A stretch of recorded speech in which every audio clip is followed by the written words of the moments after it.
ಅದಕ್ಕೋಸ್ಕರ ನೋಡ್ತಾ ಎಲ್ಲಿಂದ ಇದ್ದೆ. ಫೋನ್ ಮಾಡ್ತಿರೋದು? ಇಲ್ಲಿ ನಾವು ಬ್ಯಾಂಗ್ಳೂರಿಂದಾನೇ ಅಣ್ಣ, 8ನೇ ಮೈಲಿಯಿಂದ. ಏನ್ ಮಾಡ್ಕೊಂಡಿರೋದು? ನಾನು ಒಂದು ಕಂಪ್ನಿನಲ್ಲಿ ಜಾಬ್ ಮಾಡ್ತೀನಿ ಅಣ್ಣ, ಸ್ಟಾಫ್ ಆಗಿ. ಹೌದಾ? ಹ್ಮ್. ಎಷ್ಟು ವರ್ಷ ನಿಮಗೆ? ನನಗೆ 26 ವರ್ಷ. ಸಂತೋಷ. ಕಾರ್ಯಕ್ರಮ ಯಾವಾಗ್ಲಿಂದ ನೋಡ್ತಿದ್ದೀರಿ? ಕಾರ್ಯಕ್ರಮ ಆಗ್ಲಿ ಒಂದ್ 6 ತಿಂಗಳಿಂದನೂ ನೋಡ್ತಾನೆ ಇದ್ದೀನಿ ನಾನು. ಇನ್ನೊಂದೇನಂದ್ರೆ, ನಾನ್ ನಿಮ್ ಹತ್ರ ಈ ತುಂಬಾ ವಿಷಯ ಹೇಳ್ಕೋಬೇಕು ಅಂತ ಈ ಪ್ರತಿ ಸಲ ನಿಮ್ ಕಾರ್ಯಕ್ರಮ ನೋಡ್ತಾ ಇದ್ದೆ ನಾನು. ಇವತ್ತು ನನಗೆ ಒಂಥರ ಖುಷಿ ಆಗ್ತಿದೆ ನಿಮ್ ಜೊತೆ ಮಾತಾಡ್ತಾ ಇದ್ರೆ ಇವಾಗ. ಏನೋ ಹಂಚ್ಕೊಳ್ಳೋದು ಇದೆಯಾ? ತುಂಬಾನೇ ಇದೆ. ಇಲ್ಲಾಂದ್ರೆ ಯಾಕೆ ಫೋನ್ ಮಾಡ್ಲಿ ಅಂತ. ಹಂಚ್ಕೊಳ್ಳೋದಿಲ್ಲ ಅಂದ್ರೆ ಯಾಕೆ ಫೋನ್ ಮಾಡ್ಲಿ ನಿನಗೆ? ಇಲ್ಲ, ಹಂಗೇನಿಲ್ಲ. ನಿಮ್ ಜೊತೆ ತುಂಬಾ ಜನ ಮಾತಾಡ್ತಾರಲ್ಲ, ತುಂಬಾ ಜನ ಅವ್ರು ಎಲ್ಲ ಅವ್ರ ಜೀವನದಲ್ಲಿ ಏನಾಗಿದೆ ಅಂತ ಎಲ್ಲ ಹೇಳ್ಕೊಳ್ತಾರೆ ನಿಮ್ ಹತ್ರ. ಆಗ ನೀವು ಅದಕ್ಕೆ ಅವ್ರಿಗೆ ಹೋಗಿ ಡೈರೆಕ್ಟ್ ಆಗಿ ಹೆಲ್ಪ್ ಮಾಡದೇ ಇರ್ಬೋದು, ಆದ್ರೆ ಮಾತಿಂದ ಹೇಳೋದಿದೆಯಲ್ಲ ಸಾಂತ್ವನ, ಅದು ಯಾರು ಆತರ ಹೇಳಕ್ ಆಗಲ್ಲ. ಇರ್ಲವಾ, ಅದು ನಿನ್ ದೊಡ್ಡ ಗುಣ. ಅದನ್ನ ಗುರುತಿಸುವಂತದ್ದು ಅಥವಾ ಅದನ್ನ ಪ್ರಶಂಸೆ ಮಾಡುವಂತದ್ದು. ಒಳ್ಳೇದಾಗ್ಲಿ. 26 ವರ್ಷಕ್ಕೆ ಎಷ್ಟು ಜನ ಮಾತಾಡ್ತೀವಾ? ಶುಭವಾಗ್ಲಿ. ಇರ್ಲಿ, ಏನೋ ದುಃಖದಲ್ಲಿ ಇದ್ದೀಯ ಪಾಪ, ಅದೇನಿದ್ರು ಮನಸ್ಸಲ್ಲಿ ಜೀವನದಲ್ಲಿ ತುಂಬಾ ಏರುಪೇರ ಆಗಿದೆ. ಜೀವನ ನಾನ್ ಅನ್ಕೊಂಡಿರೋ ತರಾನೇ ನಡಿಲಿಲ್ಲ. ಕೆಲವೊಂದ್ಸಲಿ ಜೀವನನೇ ಒಂದ್ ಕಡೆ ಟರ್ನ್ ಆಗೋಯ್ತು. ನಾನು 25-24 ಚೆನ್ನಾಗಿದ್ದೆ. ಎಷ್ಟು ಜನ ಮಕ್ಳು ನೀವು ತಂದೆ ತಾಯಿಗೆ? ನಾವು 3 ಜನ ಅಣ್ಣ. ನೀವೇ ದೊಡ್ಡವರ? ಇಲ್ಲ, ನಾನು ಬಂದು ಮಧ್ಯ. ನನಗೆ ಅಣ್ಣ ಮತ್ತೆ ತಮ್ಮ ಇದ್ದಾರೆ, ನಾನು ಒಬ್ಳೆ ಹೆಣ್ಮಗಳು. ಇಬ್ರು ಗಂಡ್ಮಕ್ಳು, ಒಬ್ರು ಹೆಣ್ಮಕ್ಳು. ನೀವು ಮಧ್ಯದವರು? ಹಾ. ಏನು ಓದಿದ್ದೀರಿ ನೀವು? ನಾನ್ PU ಮಾಡಿದ್ದೀನಿ ಅಣ್ಣ. PUC ಮಾಡಿದ್ದೀನಿ. ಕಾರಣಾಂತರದಿಂದ ನನ್ನ ತಮ್ಮನ್ಗೆ ಸ್ವಲ್ಪ ಕಾಲು ಏಟಾಯ್ತು. ಅದಕ್ಕೋಸ್ಕರ ನಾನ್ ಕಾಲೇಜ್ ಬಿಟ್ಟು ಅವನ್ಗೆ ಓದಿಸೋಕೋಸ್ಕರ ಕೆಲ್ಸಕ್ಕೆ ಸೇರ್ಕೊಂಡೆ. ತಾಯಿ ತಂದೆ ಏನ್ ಮಾಡ್ಕೊಂಡಿದ್ರು? ಅಪ್ಪ ಬಂದು ನಮ್ ಜೊತೆ ಇರ್ಲಿಲ್ಲ, ಚಿಕ್ಕ ವಯಸ್ಸಲ್ಲೇ ನಮ್ಮನ್ನ ಬಿಟ್ಟಿದ್ರು. ಅಂದ್ರೆ ಇದ್ರು, ಬೇರೆ ಎಲ್ಲೋ ಇದ್ರು? ಬೇರೆ ಎಲ್ಲೋ ಇದ್ರು. ಅಮ್ಮಂಗೆ ತುಂಬಾ ಟಾರ್ಚರ್ ಕೊಡ್ತಿದ್ರು ಅವರು. ಅದಕ್ಕೋಸ್ಕರ ಅಮ್ಮ ನಮ್ಮನ್ನ ಕರ್ಕೊಂಡು 3 ಜನ ಮಕ್ಳನ್ನು ಕರ್ಕೊಂಡು ಬೆಂಗಳೂರಿಗೆ ಬಂದ್ಬಿಟ್ರು. ಅವ್ರ ಟಾರ್ಚರ್ ತಡ್ಕೊಳಕ್ ಆಗುತ್ತೆ. ಚಿಕ್ಕ ವಯಸ್ಸಿಂದ ನಮ್ಮನ್ನ ಅವರೇ ಸಾಕಿರೋದು. ಅದಾದ್ಮೇಲೆ ನಮ್ಮ ಚಿಕ್ಕಮ್ಮ ಮನೇಲಿ ಬಿಟ್ಟಿದ್ರು ಸ್ವಲ್ಪ ದಿನ ಮಟ್ಟಿಗೆ. ಅಲ್ಲಿ SLC ವರೆಗೂ ಓದ್ದೆ ನಾನು. ಆಗ ನನಗೆ ಪರಿಚಯ ಆಗಿದ್ದು ಅಲ್ಲೇ ಇರೋ ಒಬ್ಬ ಹುಡುಗ. ನನಗೆ ಪರಿಚಯ ಆಗಿಲ್ಲ, ಅವ್ರೇನೆ ಇಷ್ಟಪಟ್ಟಿದ್ದು ನನ್ನ. ಅಂದ್ರೆ ಈ SLC ಬಗ್ಗೆ ಹೇಳ್ತಿರೋದ ನೀವು? SLC ನೀವು SLC ಓದ್ತಾ ಇದ್ರಿ, ಅಲ್ಲಿ ಆಗಿದ್ರ ಬಗ್ಗೆ ನೀವು ಹೇಳ್ತಿರೋದು? ಅಲ್ಲಿಂದನೇ ನನ್ ಜೀವನ ಎಡವಟ್ ಆಯ್ತು. ಯಾರ ಹುಡುಗ? ಆ ಹುಡುಗ ಬಂದು ನಮ್ಮ ಚಿಕ್ಕಮ್ಮ ಇದಾರಲ್ಲ, ಅವ್ರ ರಿಲೇಷನ್. ಅಲ್ಲೇ ಅವ್ರ ರಿಲೇಷನ್ ಅವ್ರೇನೆ ನನ್ನ ಇಷ್ಟಪಟ್ಟಿದ್ದು. ನಾನು ಅವಾಗ ಸರಿ ಆಯ್ತು ಅಂತ ಒಪ್ಕೊಂಡೆ. ಅದಾದ್ಮೇಲೆ ಮನೇಲಿ ಗೊತ್ತಾಗಿ ಬೆಂಗಳೂರಿಗೆ ಕಳ್ಸಿದ್ರು ಓದಕ್ಕೆ ಅಂತ. ಮತ್ತೆ ಅಮ್ಮ ಜೊತೆನೆ ಬಂದೆ. ಇಲ್ಲಿ 2 ವರ್ಷ ಕಾಲೇಜ್ ಮುಗಿಸ್ದೆ. ಅವಾಗ ಅಷ್ಟೊತ್ತಿಗೆ ಸುಮ್ನೆ ಆಗ್ಬಿಟ್ಟೆ ನಾನು. ಇಲ್ಲ, ನಮ್ಮ ಮನೆ ಪರಿಸ್ಥಿತಿ ಚೆನ್ನಾಗಿ. ಒಂದ್ ನಿಮಿಷ. ಈಗ ಅಮ್ಮ ಇದ್ದಿದ್ದು ಬೆಂಗಳೂರಲ್ಲ? ಅಮ್ಮ ಇದ್ದಿದ್ದು ನಾವು 3 ಜನನ್ ಕರ್ಕೊಂಡು ಬೆಂಗಳೂರಲ್ಲಿ ಇದ್ರು. ಬಟ್ ನಿಮ್ಗೆ ಈ ಪ್ರೀತಿ ವಿಚಾರ ಗೊತ್ತಾದಾಗ ಏನಂದ್ರು ಮನೆಯವರು? ಅದೇ ಚಿಕ್ಕಮ್ಮ ಚಿಕ್ಕಪ್ಪ ಎಲ್ಲ ಅವರು ಸ್ವಲ್ಪ ರಿಲೇಟಿವ್ಸ್. ಅಂದ್ರೆ ಅವರು ಒಂದ್ ಕಡೆ ಅಣ್ಣ ಆಗ್ಬೇಕು, ಒಂದ್ ಕಡೆ ಮಾವ ಆಗ್ಬೇಕು. ಅಲ್ಲ, ಅದು ಬಿಡು. ಗೊತ್ತಾದ ಆ ಒಂದು ಕಾರಣಕ್ಕೆ ನನ್ನ ಬೈದು ಕಾಲೇಜು ಇಲ್ಲಿ ಬೇಡ ಅಂತ ಹೇಳಿ ಬೆಂಗಳೂರಲ್ಲೇ ನೀನು ಓದು ಅಂತ ಹೇಳಿ ಇಲ್ಲಿ ಬೆಂಗಳೂರಲ್ಲಿ ಕಳ್ಸಿದ್ದು. ಸೊ ನೀವು ಅಲ್ಲಿವರೆಗೂ ಹಳ್ಳಿಲಿ ಓದ್ತಾ ಇದ್ದಿದ್ದು? ಅಲ್ಲಿವರೆಗೂ ನಾನು ಹಳ್ಳಿಲೇ ಓದಿತ್ತು. ಸೊ ಆ ಹುಡುಗ ಕೂಡ ಆ ಕಡೆ ಹಳ್ಳಿಯವನೇ? ಹಳ್ಳಿಯವನೇ. ಸೊ ಈಗ ಬೆಂಗಳೂರಿಗೆ ಕಳಿಸಿದ್ರೆ ಸ್ವಲ್ಪ ಅಂತರ ಜಾಸ್ತಿ ಆಗುತ್ತೆ, ಹೌದು. ನಾನ್ ಅವಾಗ ಅಂತರ ಜಾಸ್ತಿ ಅನ್ನೋದಕ್ಕಿಂತ ಆ ಹುಡುಗ ನಿಜವಾಗ್ಲೂ ಪ್ರೀತಿ ಮಾಡಿದ್ರೆ ಯಾವತ್ತೋ ಒಂದಿನ ಸಿಗ್ತೀವಿ ಅಂತ ಹೇಳಿ ಮನೆಯವ್ರನ್ನ ನೋಯಿಸೋದ್ ಬೇಡ, ಮನೆಯವ್ರ ಕಷ್ಟ ಅರ್ಥ ಮಾಡ್ಕೊಳ್ಳೋಣ ಅಂತ ಹೇಳಿ ಕಾಲೇಜಿಗೆ ಸೇರ್ಕೊಂಡು ಅಲ್ಲಿಗೆ ನಾನು ಸ್ಟಾಪ್ ಮಾಡ್ದೆ. ಹಂಗಂತ ನಿಮ್ಮ ಬಳಿ ಫೋನ್ಗಳಿದ್ವಾ? ಫೋನ್ ಇಲ್ಲ. ಯಾವಾಗಾದ್ರೂ ಊರಿಗೆ ಹೋದ್ರೆ ನೋಡೋದು ಇಷ್ಟೇ ಇದ್ದಿದ್ದು. ಇಷ್ಟ ಆಯ್ತು, 2 ವರ್ಷ ಕಾಲೇಜ್ ಓದ್ದೆ. ಅದಾದ್ಮೇಲೆ ನನ್ ತಮ್ಮನ್ಗೆ ಸ್ವಲ್ಪ ಕಾಲ್ ಇಂಜುರಿ ಆಯ್ತು. ಅದನ್ನ ಅರ್ಥ ಮಾಡ್ಕೊಂಡ್ ನಾನ್ ಮತ್ತೆ ಜಾಬ್ ಸೇರ್ಕೊಂಡೆ. ಮತ್ತೆ ಅಮ್ಮ ಎಲ್ಲ ಒಂದ್ ಕಡೆ ಇದ್ರು, ನಾನ್ ಜಾಬ್ ಮಾಡ್ಕೊಂಡು ಇಲ್ಲಿ 8ನೇ ಮೈಲಿ ಬಂದೆ. 8ನೇ ಮೈಲಿ ಬಂದ್ಮೇಲೆ ನಾನೇನೆ ಮನೆಗೆ ಸಪೋರ್ಟ್ ಆಗಿ ದುಡ್ದು ಎಲ್ಲ ಕೊಡೋದು, ಮತ್ತೆ ಎಲ್ಲ ನನಗೆ ಏನ್ ಬೇಕು ನಾನೆಲ್ಲ ತಗೊಂಡು, ಏನು ಇಲ್ದೆ ಅಣ್ಣನು ಕೆಲ್ಸ ಮಾಡ್ತಿದ್ರು. ಅವ್ರಿಗೂನು ನಾನೇ ದುಡ್ದು ನಾನೇ ಮದ್ವೆ ಮಾಡಿದ್ದು. ಐ ಮೀನ್ ಅಣ್ಣ ದುಡಿತಿರ್ಲಿಲ್ವಾ? ಅಣ್ಣನು ದುಡಿತಾ ಇದ್ರು. ಒಂದು 3 ತಿಂಗಳು ಮಟ್ಟಿಗೆ ಅವರು ಕೆಲ್ಸಕ್ ಹೋಗಿರ್ಲಿಲ್ಲ, ಊರಿಗ್ ಹೋಗಿದ್ರು. ಅವ್ರದ್ದು ಪರ್ಸನಲ್ ಏನೋ ಪ್ರಾಬ್ಲಮ್ ಮಾಡ್ಕೊಂಡು ಊರಿಗ್ ಹೋಗಿದ್ರು.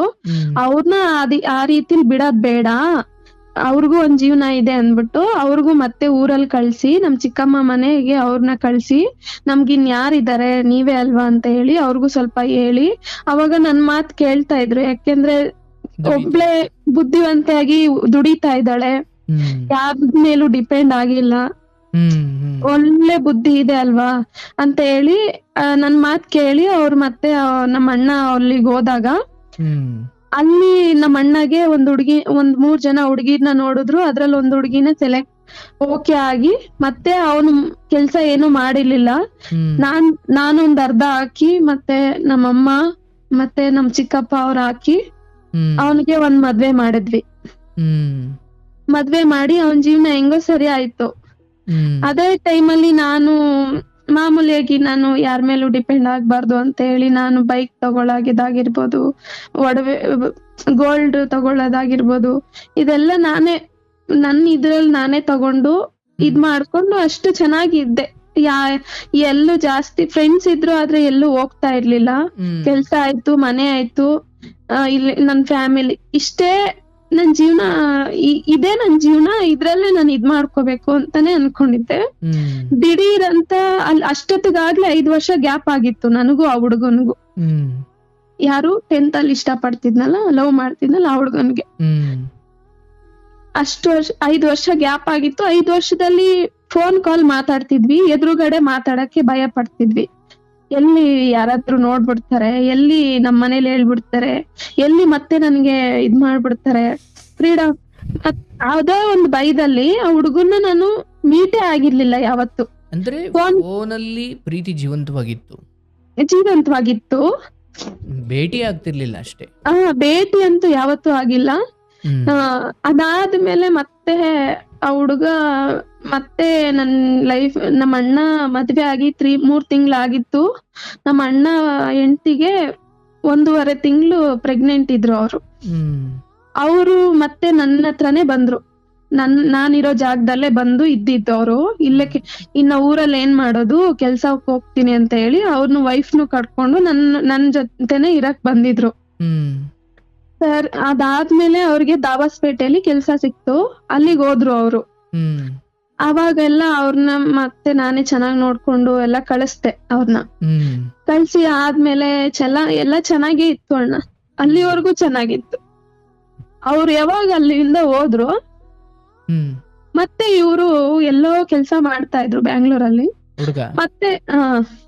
ಮತ್ತೆ ಇಲ್ಲಿ ನಾನಿರೋ ಹಳ್ಳಿಯಿಂದ ಹೌದೌದು. ಅದಾದ್ಮೇಲೆ ಅವ್ರು ಬೆಂಗಳೂರಲ್ಲಿ ಕೆಲ್ಸ ಮಾಡ್ಕೊಂತಾ ಇದ್ರು. ಸಡನ್ ಆಗಿ ಅವ್ರ ಆ ಕಡೆ ಹೋದ್ರು. ಅದೇ ತಿಂಗಳಲ್ಲಿ ಇವ್ರಿಗೆ ಈ ಕಡೆ ಟ್ರಾನ್ಸ್ಫರ್ ಆಯ್ತು ಕೆಲ್ಸ. ಯಾರಿಗೆ? ಇವ್ರು ನನ್ ಲವ್ ಮಾಡ್ತಿದ್ನಲ್ಲ, ಎಲ್ಲಿಗೆ ಟ್ರಾನ್ಸ್ಫರ್ ಆಯ್ತು? ಇಲ್ಲಿ 8ನೇ ಮೈಲಿ ಕಡೆ. ಅಂದ್ರೆ ಬೆಂಗಳೂರಲ್ಲೇ ಬೇರೆ ಜಾಗದಿಂದ ನೀವಿರೋ ಏರಿಯಾಗೆ ಅಥವಾ ನಾನಿರೋ ಏರಿಯಾಗೆ ಟ್ರಾನ್ಸ್ಫರ್ ಆಯ್ತು. ತಗೊಂಡಿದ್ದ?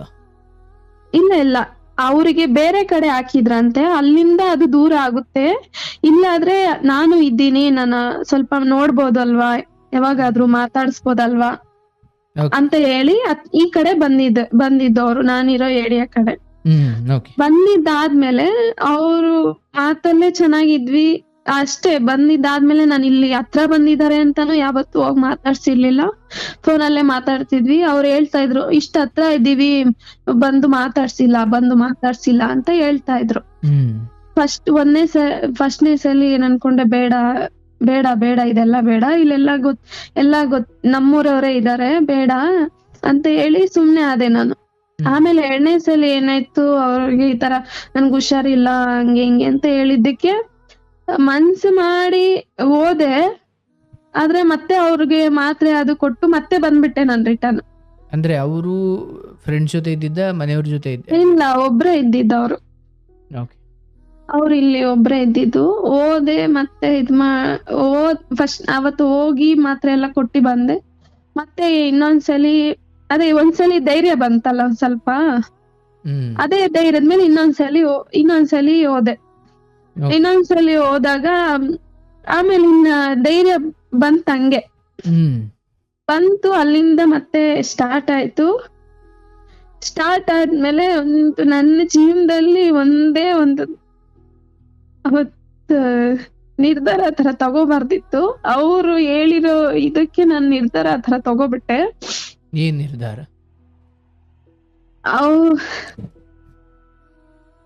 ಅವ್ರ ಜೊತೆ ಮಾತುಕತೆಯಿಂದನೇ ಅದೇ ಪ್ರೀತಿಯಿಂದನೇ ಇದ್ದಿದ್ರೆ ಚೆನ್ನಾಗಿರ್ತಿತ್ತು. ನಾನು ಇವತ್ತು ಆತರ ನೋವು ಪಡ್ತಿರ್ಲಿಲ್ಲ. ನಾನು ಹೋಗ್ಬಾರ್ದಿತ್ತು ಅಲ್ಲಿಗೆ. ಹೋಗಿ ನನ್ ಜೀವನ ಹಾಳ್ ಮಾಡ್ಕೊಂಡೆ ಅನ್ನೋದೊಂದು ಇದಾಯ್ತು. ಹೋಗಿ ಅಲ್ಲಿಗೆ ಆ ತಪ್ಪನ್ನ ಸರಿ ಮಾಡ್ಕೊಳ್ಳೋದಕ್ಕೆ ಮತ್ತೆ ನಾನ್ ಮದ್ವೆ ಆಗೋಣ ಅಂತ ಹೇಳ್ದೆ ಅದೇ ವರ್ಷದಲ್ಲಿ. ಅರ್ಥಾತ್ ನೀವು ಅರ್ಥ ಅಂದ್ರೆ ನಾನು ಅಲ್ಲಿ ತಪ್ಪು ಮಾಡ್ದೆ ಅಂತ. ಅದೇನ ತಪ್ಪು ನಡೆದೋಯ್ತು ಅಲ್ಲಿಗೆ. ನಾನ್ ಅವ್ರ ಜೊತೆ ಐ ಮೀನ್ ದೈಹಿಕವಾಗಿ ನೀವು ಅವರೊಂದಿಗೆ ಅಂದ್ರೆ ಆ ವೇಳೆಗೆ ಭೇಟಿಯಾಗಲಿಕ್ಕೆ ಹಿಂದೆ ಮುಂದೆ ನೋಡ್ತಿದ್ದ ನೀವು, ಆ ವಿಚಾರ ಅವನದ್ದು ನಿಮ್ಮದು? ನಾನು ಭೇಟಿ ಆಗ್ಲಿಕ್ಕೇನೆ ನಾನು ಅಷ್ಟೊಂದು ಹಿಂದೆ ಮುಂದೆ ನೋಡಿ ಯಾರ ಭಯ ಪಡ್ತಿದ್ದ ಹುಡುಗಿ. ಆ ತರ ಒಂದು ತಪ್ಪು ನಡೆದೋಯ್ತು. ಆ ತಪ್ಪನ್ನ ಸರಿಪಡಿಸ್ಕೋಬೇಕು ಅಂದಾಗ್ಲೂ ನನಗೆ ಅರ್ವ ಆಗಿಲ್ಲ. ಆ ತಪ್ಪಿಗೆ ಪ್ರಾಯಶ್ಚಿತ್ತವಾಗಿ ಒಂದು ಪಾಪ ಇರುತ್ತಲ್ಲ, ನಮ್ ಕಣ್ ಮುಂದೆ ಬರುತ್ತಲ್ಲ, ಅದ್ ರಿಸಲ್ಟ್ ಬರುತ್ತಲ್ಲ, ಅಲ್ಲಿವರೆಗೂ ನನಗೆ ಅರ್ಥ ಆಗಿಲ್ಲ. ಅದ್ ರಿಸಲ್ಟ್ ಬಂದ ಮೇಲೆ ಇದು 4 ಜನಕ್ಕೆ ಗೊತ್ತಾದ್ರೆ ಏನಾಗುತ್ತೆ? ಹೌದು ಹೌದು. ಇದು 4 ಜನಕ್ಕೆ ಗೊತ್ತಾದ್ರೆ ಏನಾಗುತ್ತೆ? ನನ್ನನ್ನು ಯಾವ ತರ ನೋಡ್ತಾರೆ? ನಾನು ಇಷ್ಟು ವರ್ಷ ಕಾಪಾಡ್ಕೊಂಡ್ ಬಂದಿರೋ ಇದನ್ನ ಏನಾಗುತ್ತೆ? ಆ ವೇಳೆಗೆ ನಿಮ್ಗೆ ಎಷ್ಟು ವರ್ಷ?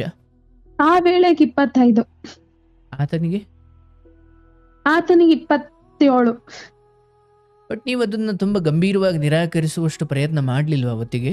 ಅಂದ್ರೆ ಅಟ್ಲೀಸ್ಟ್ ಆ ಕ್ರಿಯೆಯನ್ನ? ಇಲ್ಲ, ಅವ್ರು ಹೇಳಿದ ಮಾತು ಒಂದೊಂದು ನನಗೆ ಅಷ್ಟು ಇದು ಬಣ್ಣದ ಮಾತು. ಅದು ತುಂಬಾ ಬಣ್ಣದ ಮಾತು. ಆ ಬಣ್ಣದ ಮಾತಿಗೆ ನಾನು ಬೆರಗಾಗಿ ಆ ತರ ಆಗಿದ್ದು. ಅದಾದ್ಮೇಲೆ ಮತ್ತೆ ಅದಕ್ಕೆ ಪ್ರತಿಫಲ ಸಿಕ್ಕದಾದ್ಮೇಲೆ ನಾನು ಅವ್ರನ್ನ ಕೇಳ್ಕೊಂಡೆ, ನಾನು ಈ ತರ ಆಗಿದೆ, ಮದ್ವೆ ಆಗೋಣ ಅಂತ.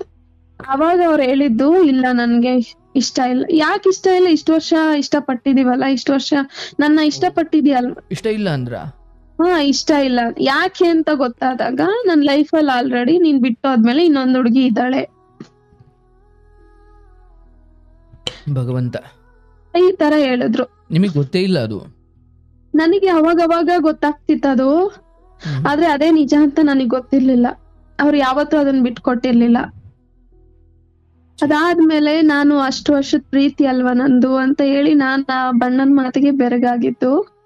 ಅದಾದ್ಮೇಲೆ ಅವರು ಇಲ್ಲ ಹಂಗೆ ಹಿಂಗೆ ಅಂದಾಗ ನನಗೆ ಅದುವರೆಗೂ ನಾನು ಸ್ಟೇಷನ್ ಆಗಿರ್ಬೋದು, ಕೇಸು ಅದು ಇದು ನನಗೇನು ಗೊತ್ತಿಲ್ಲ.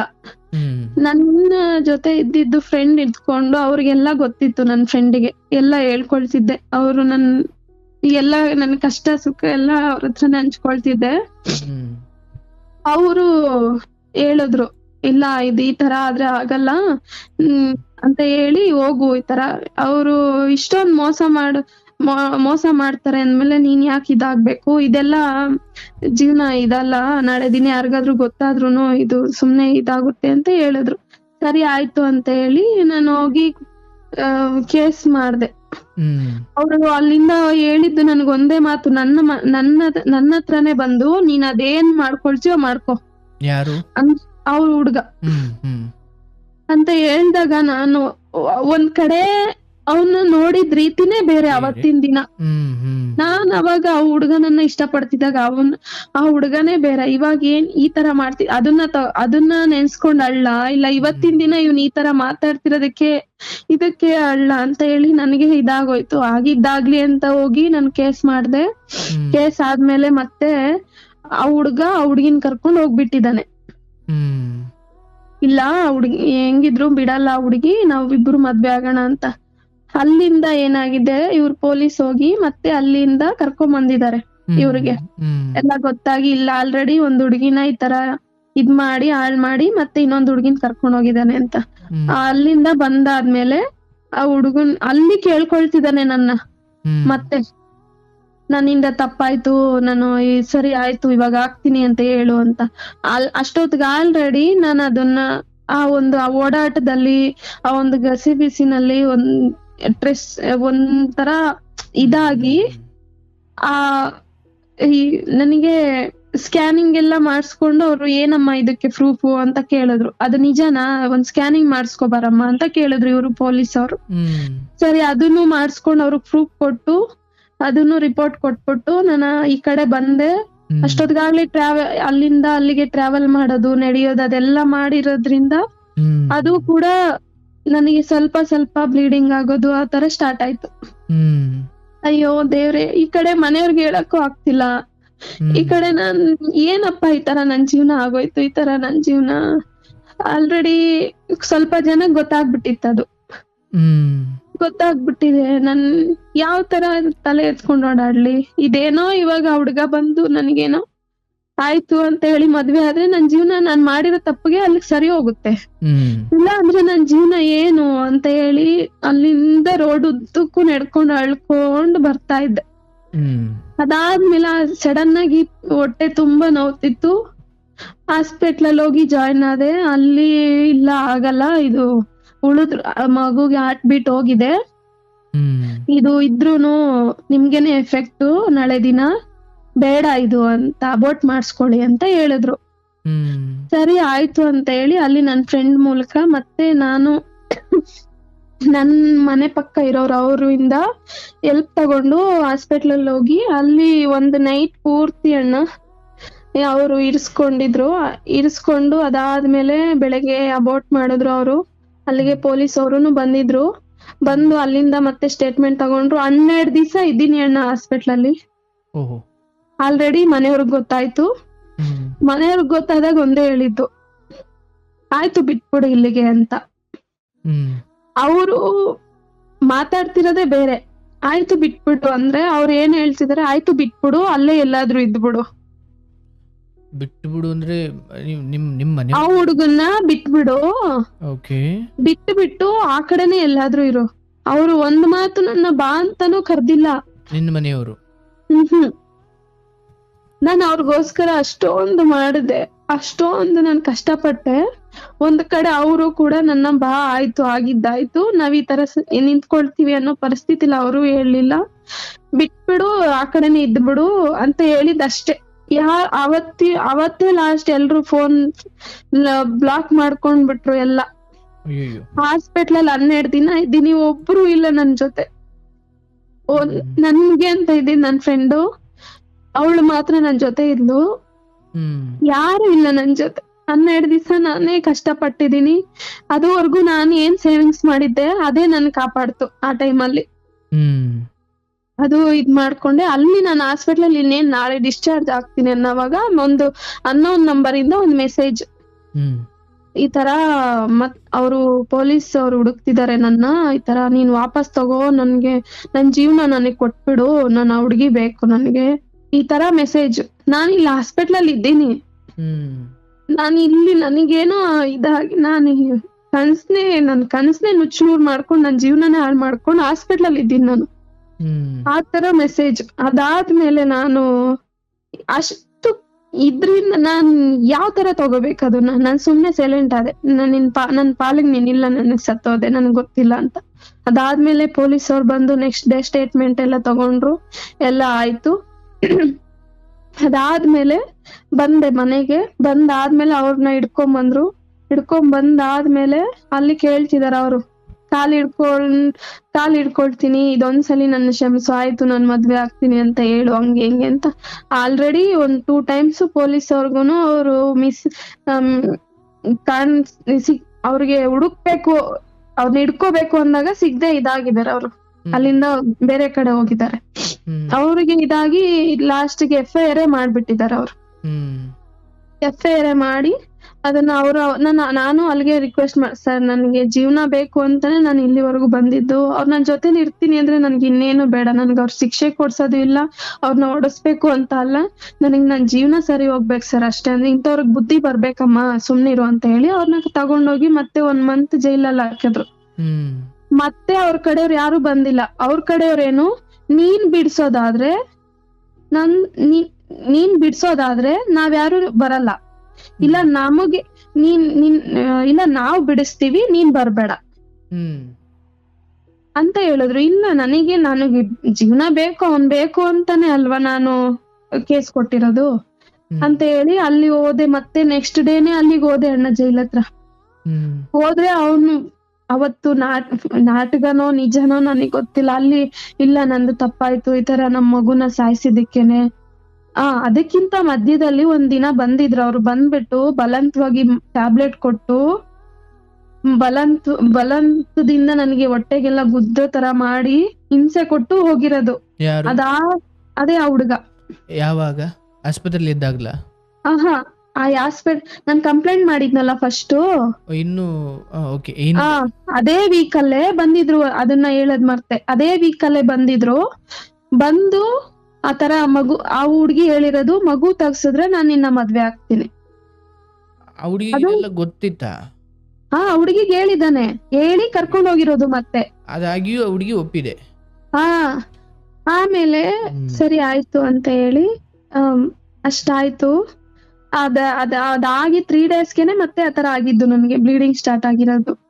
ಅದಾದ್ಮೇಲೆ ಮತ್ತೆ ಅವ್ರನ್ನ ಅಲ್ಲಿ ಬೆಳಗ್ಗೆ ನೋಡಕ್ ಹೋದೆ. ಅಲ್ಲಿ ಫುಲ್ ಅವ್ರು ಹತ್ಕೊಂಡು ನನಗೆ ಇರಕ್ ಆಗ್ತಿಲ್ಲ, ಆಯ್ತು ನಾನು ಏನು, ನನ್ಗೆ ಯಾರು ಬೇಡ ನೋಡು, ಯಾರು ಬಂದಿಲ್ಲ ನನ್ನ ನೋಡಕ್ಕೆ, ಯಾರು ಇಲ್ಲ ನನ್ಗೆ, ಆಯ್ತು ನಾನ್ ಮಾಡಿದ್ ತಪ್ಪಾಯ್ತು, ನನ್ ಕ್ಷಮ್ಸು ಪ್ಲೀಸ್, ನಾನು ಆಚೆ ಬಂದ್ಮೇಲೆ ನಾವ್ ಚೆನ್ನಾಗಿರೋಣ, ಇಲ್ಲಿರೋದೇ ಬೇಡ, ನಾವೆಲ್ಲಾದ್ರೂ ಹೋಗೋಣ, ನಾನ್ ಅವತ್ ಇಷ್ಟಪಟ್ಟಿರೋ ಹುಡ್ಗಿನೇ ಅಲ್ವಾ, ಹಂಗೆ ಹಿಂಗೆ ಈ ತರ ಮತ್ತೆ ಎಮೋಷನಲ್ ಆಗಿ ಮಾತಾಡೋದು, ಅದು ಇದು ಇದಾಯ್ತು.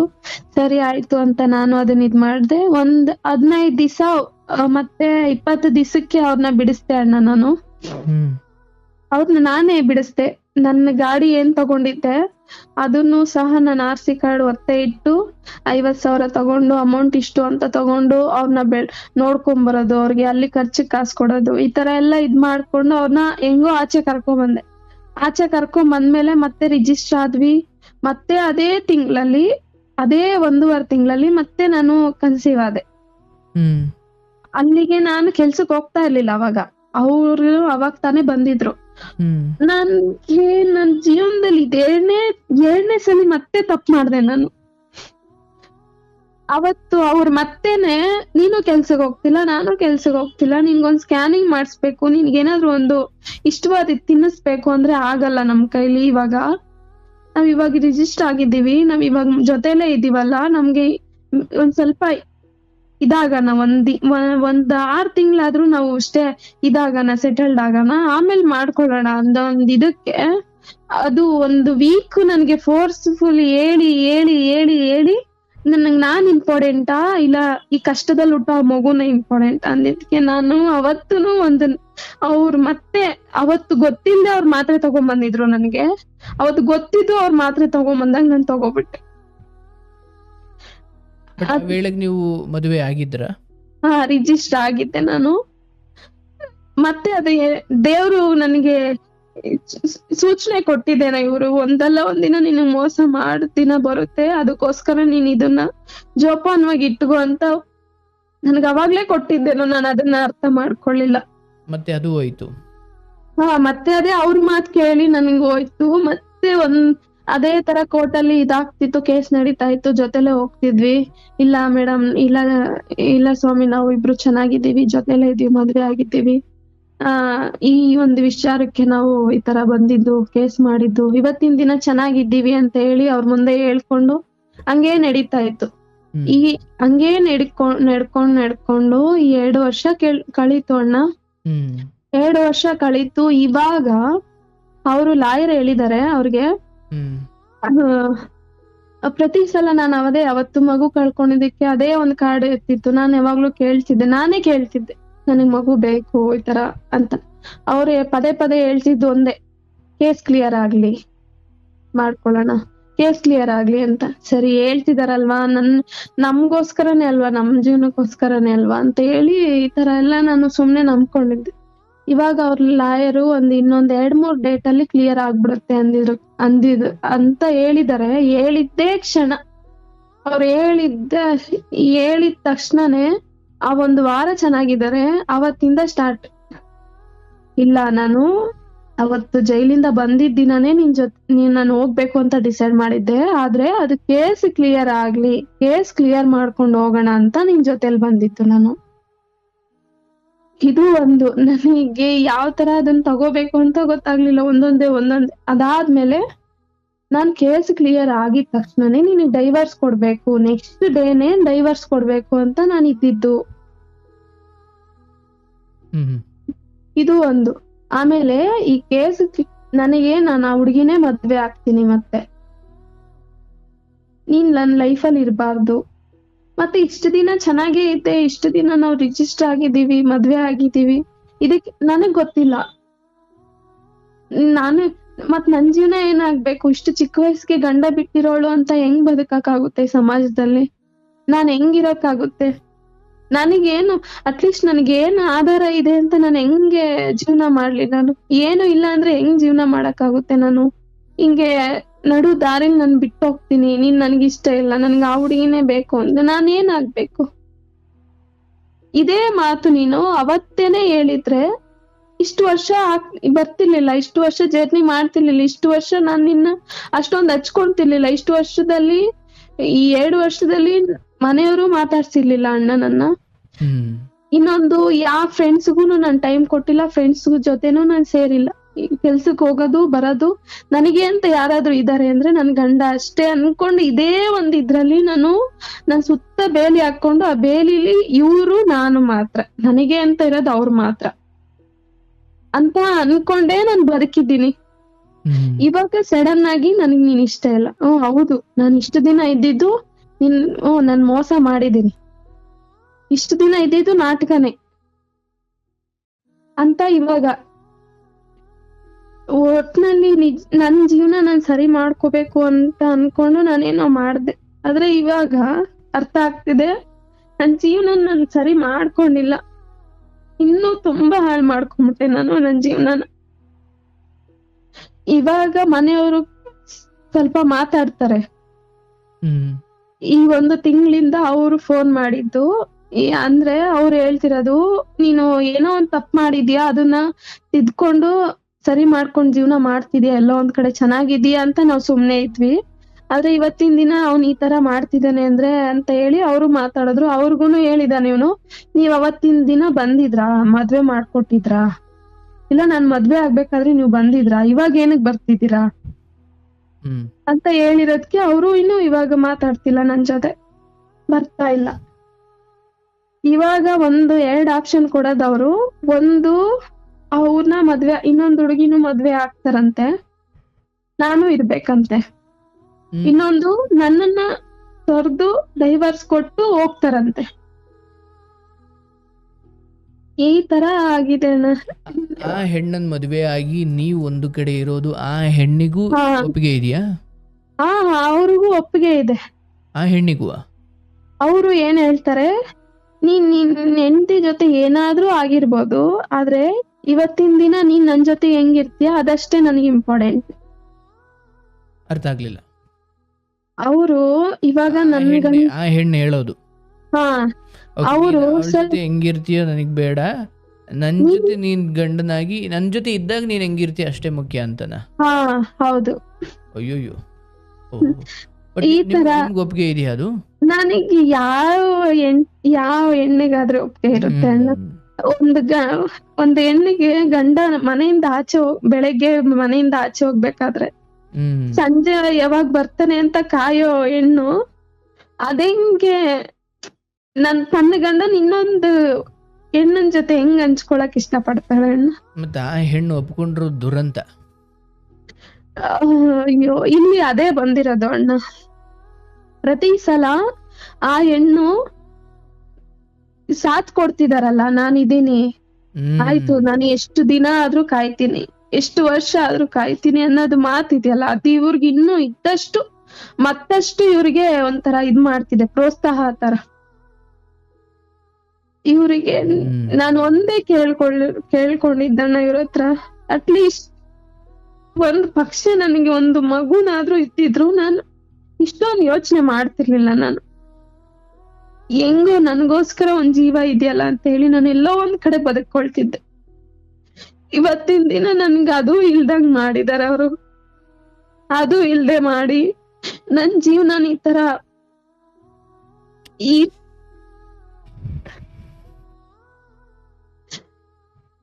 ಇದನ್ನ ಅವ್ರು ಮಾತಾಡೋ ಮಾತು ನನ್ನ ಹತ್ರನೇ ಅವ್ರು ಹೇಳ್ತಾರೆ, ನನಗೆ ಆ ಹುಡ್ಗಿ ಇಷ್ಟ, ನಾನು ಹುಡ್ಗಿನ ಬಿಟ್ಟಿರಕ್ಕಾಗಲ್ಲ, ಹುಡ್ಗಿಗೋಸ್ಕರ ನಾನು ಸಾಯ್ತೀನಿ ಅಂದಾಗ ನಾನು ಇಲ್ಲಿ ಏನಾಗಿರ್ತೀನಿ, ನನಗೆ ಪ್ರತಿ ಸಲ ಸತ್ತು ಬದುಕ್ತಾ ಇರ್ತೀನಿ. ಆದ್ರೆ ನಾನು ನಿಮ್ ಕಾರ್ಯಕ್ರಮದಲ್ಲಿ ಏನ್ ಕೇಳ್ಕೊಳ್ತೀನಿ ಗೊತ್ತಾ ಅಣ್ಣ, ಇಲ್ಲಿ ಎಷ್ಟು ಜನ ಹೆಣ್ಮಕ್ಳು ನೋಡ್ತಿದಾರೋ ಗೊತ್ತಿಲ್ಲ, ಇಲ್ಲ ಗಂಡ್ ಮಕ್ಳು ನೋಡ್ತಿದಾರೋ ಗೊತ್ತಿಲ್ಲ, ಆದ್ರೆ ಎಲ್ಲಾರ್ಗೂ ಒಂದೇ ಕೇಳ್ಕೊಳ್ಳೋದು, ಒಂದು ಜೀವನದ ಜೊತೆ ಯಾವತ್ತೂ ಆಟ ಆಡಕ್ ಹೋಗ್ಬಾರ್ದು. ನಿಮ್ಗೇನಾದ್ರೂ ಇಷ್ಟ ಇಲ್ವಾ ಆವತ್ತೇನೆ, ಇನ್ನೂ ಮುಂದುವರ್ಸದ್ ಬೇಡ ಅದನ್ನ. ಆ ಕ್ಷಣಕ್ಕೆ ಅವ್ರು ಎಷ್ಟೇ ನೋವಾದ್ರೂ ಅದನ್ನ ತಡ್ಕೊಂಡ್ಬಿಡ್ತಾರೆ, ಮರ್ತು ಬಿಡ್ತಾರೆ. ಅದನ್ನ ಮುಂದೆ ತಗೊಂಡೋಗಿ ಅದನ್ನೇ ದ್ವೇಷ ಇಟ್ಕೊಂಡು ಅದನ್ನೇ ಸಾಧಿಸು, ಅವ್ರ ಜೀವನ ಇಲ್ಲ ಈ ಕಡೆ ಬದುಕಕ್ಕೂ ಆಗಲ್ಲ, ಈ ಕಡೆ ಸಾಯಕ್ಕೂ ಆಗಲ್ಲ, ಆ ಮಟ್ಟಕ್ಕೆ ತಂದು ನಿಲ್ಸ್ಬಾರ್ದು ಅಂತ ನಾನ್ ಎಲ್ಲರಿಗೂ ಕೇಳ್ಕೊಳ್ತೀನಿ ಅಣ್ಣ. ಒಂದು ಹೆಣ್ಣಿಗೆ ಒಂದು ಗಂಡನ್ ಸಪೋರ್ಟ್ ಇರ್ಬೇಕಿಲ್ಲ, ತಂದೆ ತಾಯಿ ಸಪೋರ್ಟ್ ಇರ್ಬೇಕು. ಇವೆರಡು ಇಲ್ಲ ಅಂದ್ರೆ ಬದುಕೋದು ತುಂಬಾ ಕಷ್ಟ.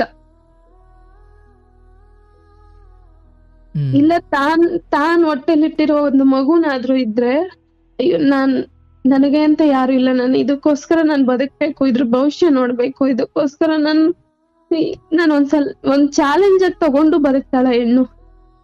ಯಾರು ಇಲ್ದೆ ಯಾರಿಗೋಸ್ಕರ ಬದುಕ್ಬೇಕು, ಇಷ್ಟ ಆಗೋಯ್ತಲ್ಲ, ಇಷ್ಟು ವರ್ಷ ಈ ಒಂದು ಚಿಕ್ಕ ವಯಸ್ಸಿಗೆ ಇಷ್ಟು ಕಂಡುಬಿಟ್ನಲ್ಲ ಅಂತ ಒಂಥರ ಅದೇ ಒಂಥರ ಇದಣ್ಣ ನನ್ಗೆ.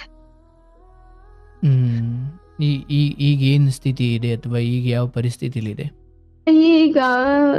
ಇವಾಗ ಪ್ರೆಸೆಂಟ್ ಜೊತೆಲೇ ಇದಾರಣ್ಣ. ಅದೇ ಹೇಳದ್ನಲ್ಲ, ಇನ್ನು ಒಂದು ಕೇಸ್ ಇದೆ 3 ತಿಂಗಳು ಅಂತ. ಅವಾಗ ಅವ್ರು ಹೇಳ್ತಿರೋದು, ನಾನು ಅದಾಗಿದ ತಕ್ಷಣ ನಾನು ನಿನಗ್ ಡೈವರ್ಸ್ ಕೊಡ್ತೀನಿ ಈ ತರ. ಇನ್ನೊಂದು ನೀನು ಅದೇ ನಾನು ಒಪ್ಕೊಂಡ್ರೆ ಹುಡುಗಿ ಜೊತೆ ಮದ್ವೆ ಆಗಕ್ಕೆ ನಾನ್ ಲೈಫಲ್ಲಿ ಎಲ್ಲೋ ಒಂದ್ ಮೂಲೆಯಲ್ಲಿ ಇರ್ಬೋದಂತೆ, ಇಲ್ಲ ಅಂದ್ರೆ ಅದು ಇಲ್ಲ. ಈ ಕಡೆ ಇವಾಗ ನನಗ್ ಗಂಡ ಬೇಕು ಅಂತ ನಾನು ಇದ್ ಮಾಡ್ಲ, ಇಲ್ಲ ನನಗೆ ಯಾವ ತರ ನನ್ ನಿರ್ಧಾರ ತಗೋಬೇಕು, ಮೋಹಕ್ಕೆ ಬೀಳ್ಲ ಅಥವಾ ಸತ್ಯಕ್ಕೆ ಹೋಗ್ಲಾ ಅಂತ. ಸತ್ಯ ಬೇಕಲ್ವಾ ನಿನಗೆ? ಇಲ್ಲ ಅಂದ್ರೆ ನಾನ್ ಸತ್ಯದ ದಾರಿಯಲ್ಲೇ ನಡೀತೀನಿ, ನಾನು ಏನೇ ಆದ್ರೂನು ನಾನ್ ಸತ್ಯನೇ ಇದ್ ಮಾಡ್ತೀನಿ ಅಂದ್ರೆ ಆಯ್ತು.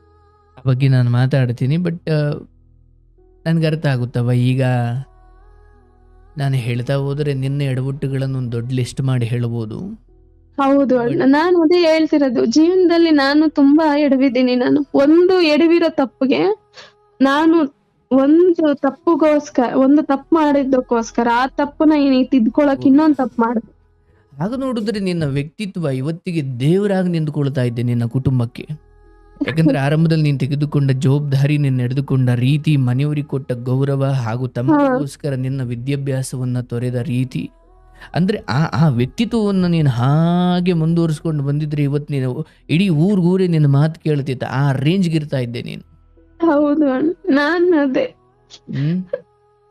ಆಯ್ತು ನಾನು ಮಾತಾಡ್ತೀನಿ. ಆದ್ರೆ ಬದುಕು ಈ ತರದ ಸ್ಥಿತಿಗೆ ತಂದೊಡ್ಡಿ ನಿಲ್ಲಿಸಿದಾಗ, ಅಥವಾ ಯಾಕೋ ಈ ಹಂತಕ್ಕೆ ಬಂದು ನಿಂತಾಗ ನನ್ನ ಮೋಹ, ಅಥವಾ ಕಾಮವೋ ಮೋಹವೋ ನನ್ನದು ನನ್ನವರು ಅನ್ನೋ ಈ ಎಲ್ಲ ಬಂಧು ಪ್ರೇಮಗಳು ಈ ಎಲ್ಲ ಕೊಳೆಗಳು ನಿನ್ನನ್ನು ಗೊತ್ತಿದ್ದು ಕೆಲವೊಮ್ಮೆ ಹೊರಗಡೆ ಬರ್ಲಿಕ್ಕೆ ನಿನಗೆ ಅವಕಾಶ ಇತ್ತಾದರೂ ಒಂದನೇ ಅವಕಾಶ ಎರಡನೇ ಅವಕಾಶದಲ್ಲೂ ನೀನು ಮತ್ತೆ ಅಲ್ಲೇ ಉಳಿಯುವ ಪ್ರಯತ್ನವನ್ನೇ ಮಾಡಿದೆ.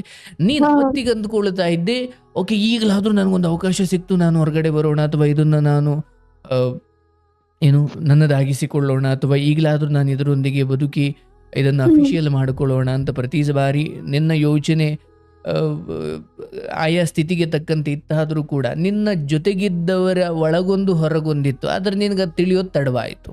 ಅದು ನನಗೆ ಆ ತರ ನನ್ ಆದ್ರೂ ಒಂದೊಂದು ಸಲ ಅದು ನನಗೆ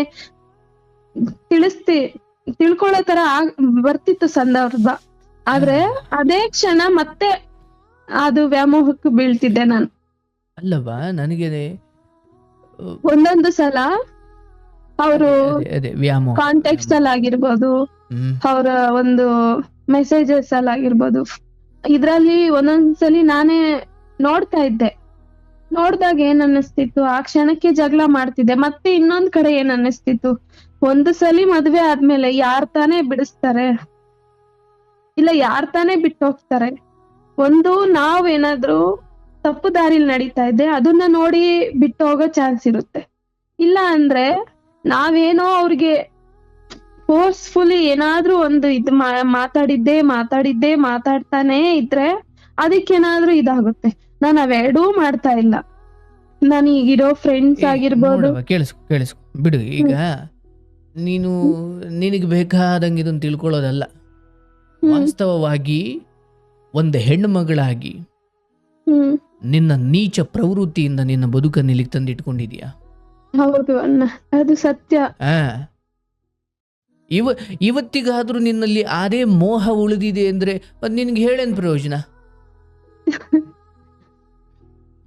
ಅದೇ ಅಣ್ಣ, ಆದ್ರೆ ಇವಾಗ ಕೇಳಿಸ್ಕೊ, ಎಕ್ಕಡದಲ್ಲಿ ಒದ್ದುಬಿಟ್ಟು ಮೊದ್ಲು ಆಚೆ ಕಳಿಸು.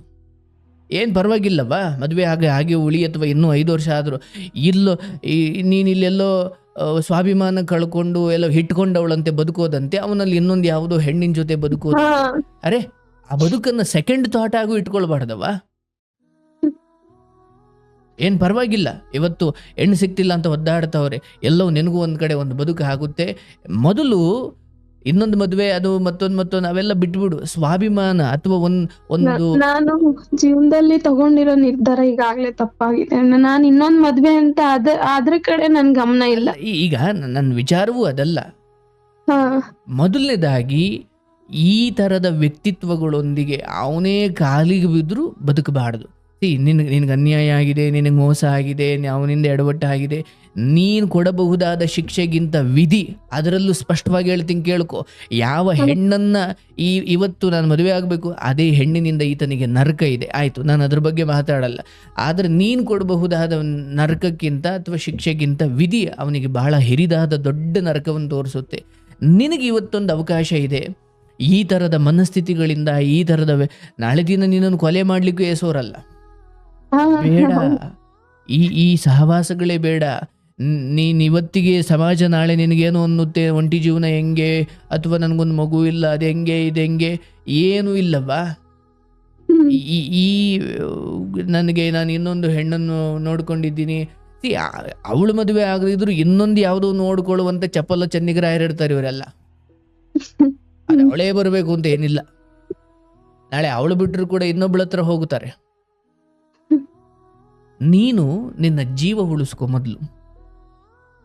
ಅವತ್ತು ದುಡಿತಾ ಇದ್ದೆ, ಕಷ್ಟಪಡ್ತಾ ಇದ್ದೆ, ಅಣ್ಣನ ಮದುವೆ ಮಾಡಿದೆ, ಮನೆಯೆಲ್ಲ ನೋಡ್ಕೊಳ್ತಾ ಇದ್ದೆ, ಆಯಿತು, ವಯೋಸಹಜವಾಗಿ ನಿನಗೊಂದು ಪ್ರೀತಿ ಹುಟ್ಟಿತು. ಅಂದರೆ ನಿನ್ನ ದೇಹವನ್ನು ಒಬ್ಬ ಬಳಸಿಕೊಳ್ತಿದ್ದಾನೆ ಎಂದಾಗ, ನಾನು ಮದುವೆಗೆ ಮುಂಚೆ ಇಂಥವೆಲ್ಲ ಸರಿಯಲ್ಲ, ಅಥವಾ ಇದಕ್ಕೆಲ್ಲ ನಾನು ಒಪ್ಪಲ್ಲ, ಅಥವಾ ಇದು ಒಳ್ಳೆಯದಲ್ಲ, ಒಂದು ಹೇಳುವಷ್ಟು ಸಂಸ್ಕಾರವಂತ ಅವನೂ ಅಲ್ಲ ಅಂದಾಗ ಅದು ನಾನಾಗಿರ್ಬೇಕಲ್ಲ. ನಾನಿಲ್ಲ ಅಂದರೆ ಅಯ್ಯೋ ಆ ಸಮಯಕ್ಕೆ ನಡೆದೋಯ್ತು ಸರ್, ಏನು ಮಾಡೋದು ಅಂದಾಗ ಇವತ್ತು ಹೇಳ್ತಾ ಇದೀಯ ಮನೆಯವ್ರು ಇರಬೇಕು, ಇಲ್ಲ ಗಂಡ ಇರಬೇಕು. ಆಗ ನೋಡಿದ್ರೆ ಮನೆಯವ್ರು ನಿನ್ನೊಂದಿಗೆ ಇದ್ದೇ ಇದ್ರಲ್ಲ, ಕಳ್ಕೊಂಡಿದ್ದು ಯಾರು? ನಾನೇ ಕಳ್ಕೊಂಡಿದ್ದು ಅಣ್ಣ. ಎಲ್ಲ ಎಲ್ಲಾ ನಿನ್ನ ಕರ್ಕೊಂಡ್ ಮನೆಯವರು ಬಡವರಾಗಿರ್ಬೋದು, ಮರ್ಯಾದೆ ಕಳ್ಕೊಂಡು ಬದುಕದವರಲ್ಲ. ಇಲ್ಲ ಇಂಥವೆಲ್ಲ ಅವತ್ತು ಅವರು ಆದಾಗ ಮಗಳನ್ನು ಬಿಟ್ಟಿದ್ದು ಒಳ್ಳೇದು ಅಂತ ನಾನು ಹೇಳ್ತಾ ಇಲ್ಲ, ಬಟ್ ಅವ್ರಿಗೂ ಅದು ಎಷ್ಟು ನೋವಾಗಿರ್ಬೇಕಲ್ಲ.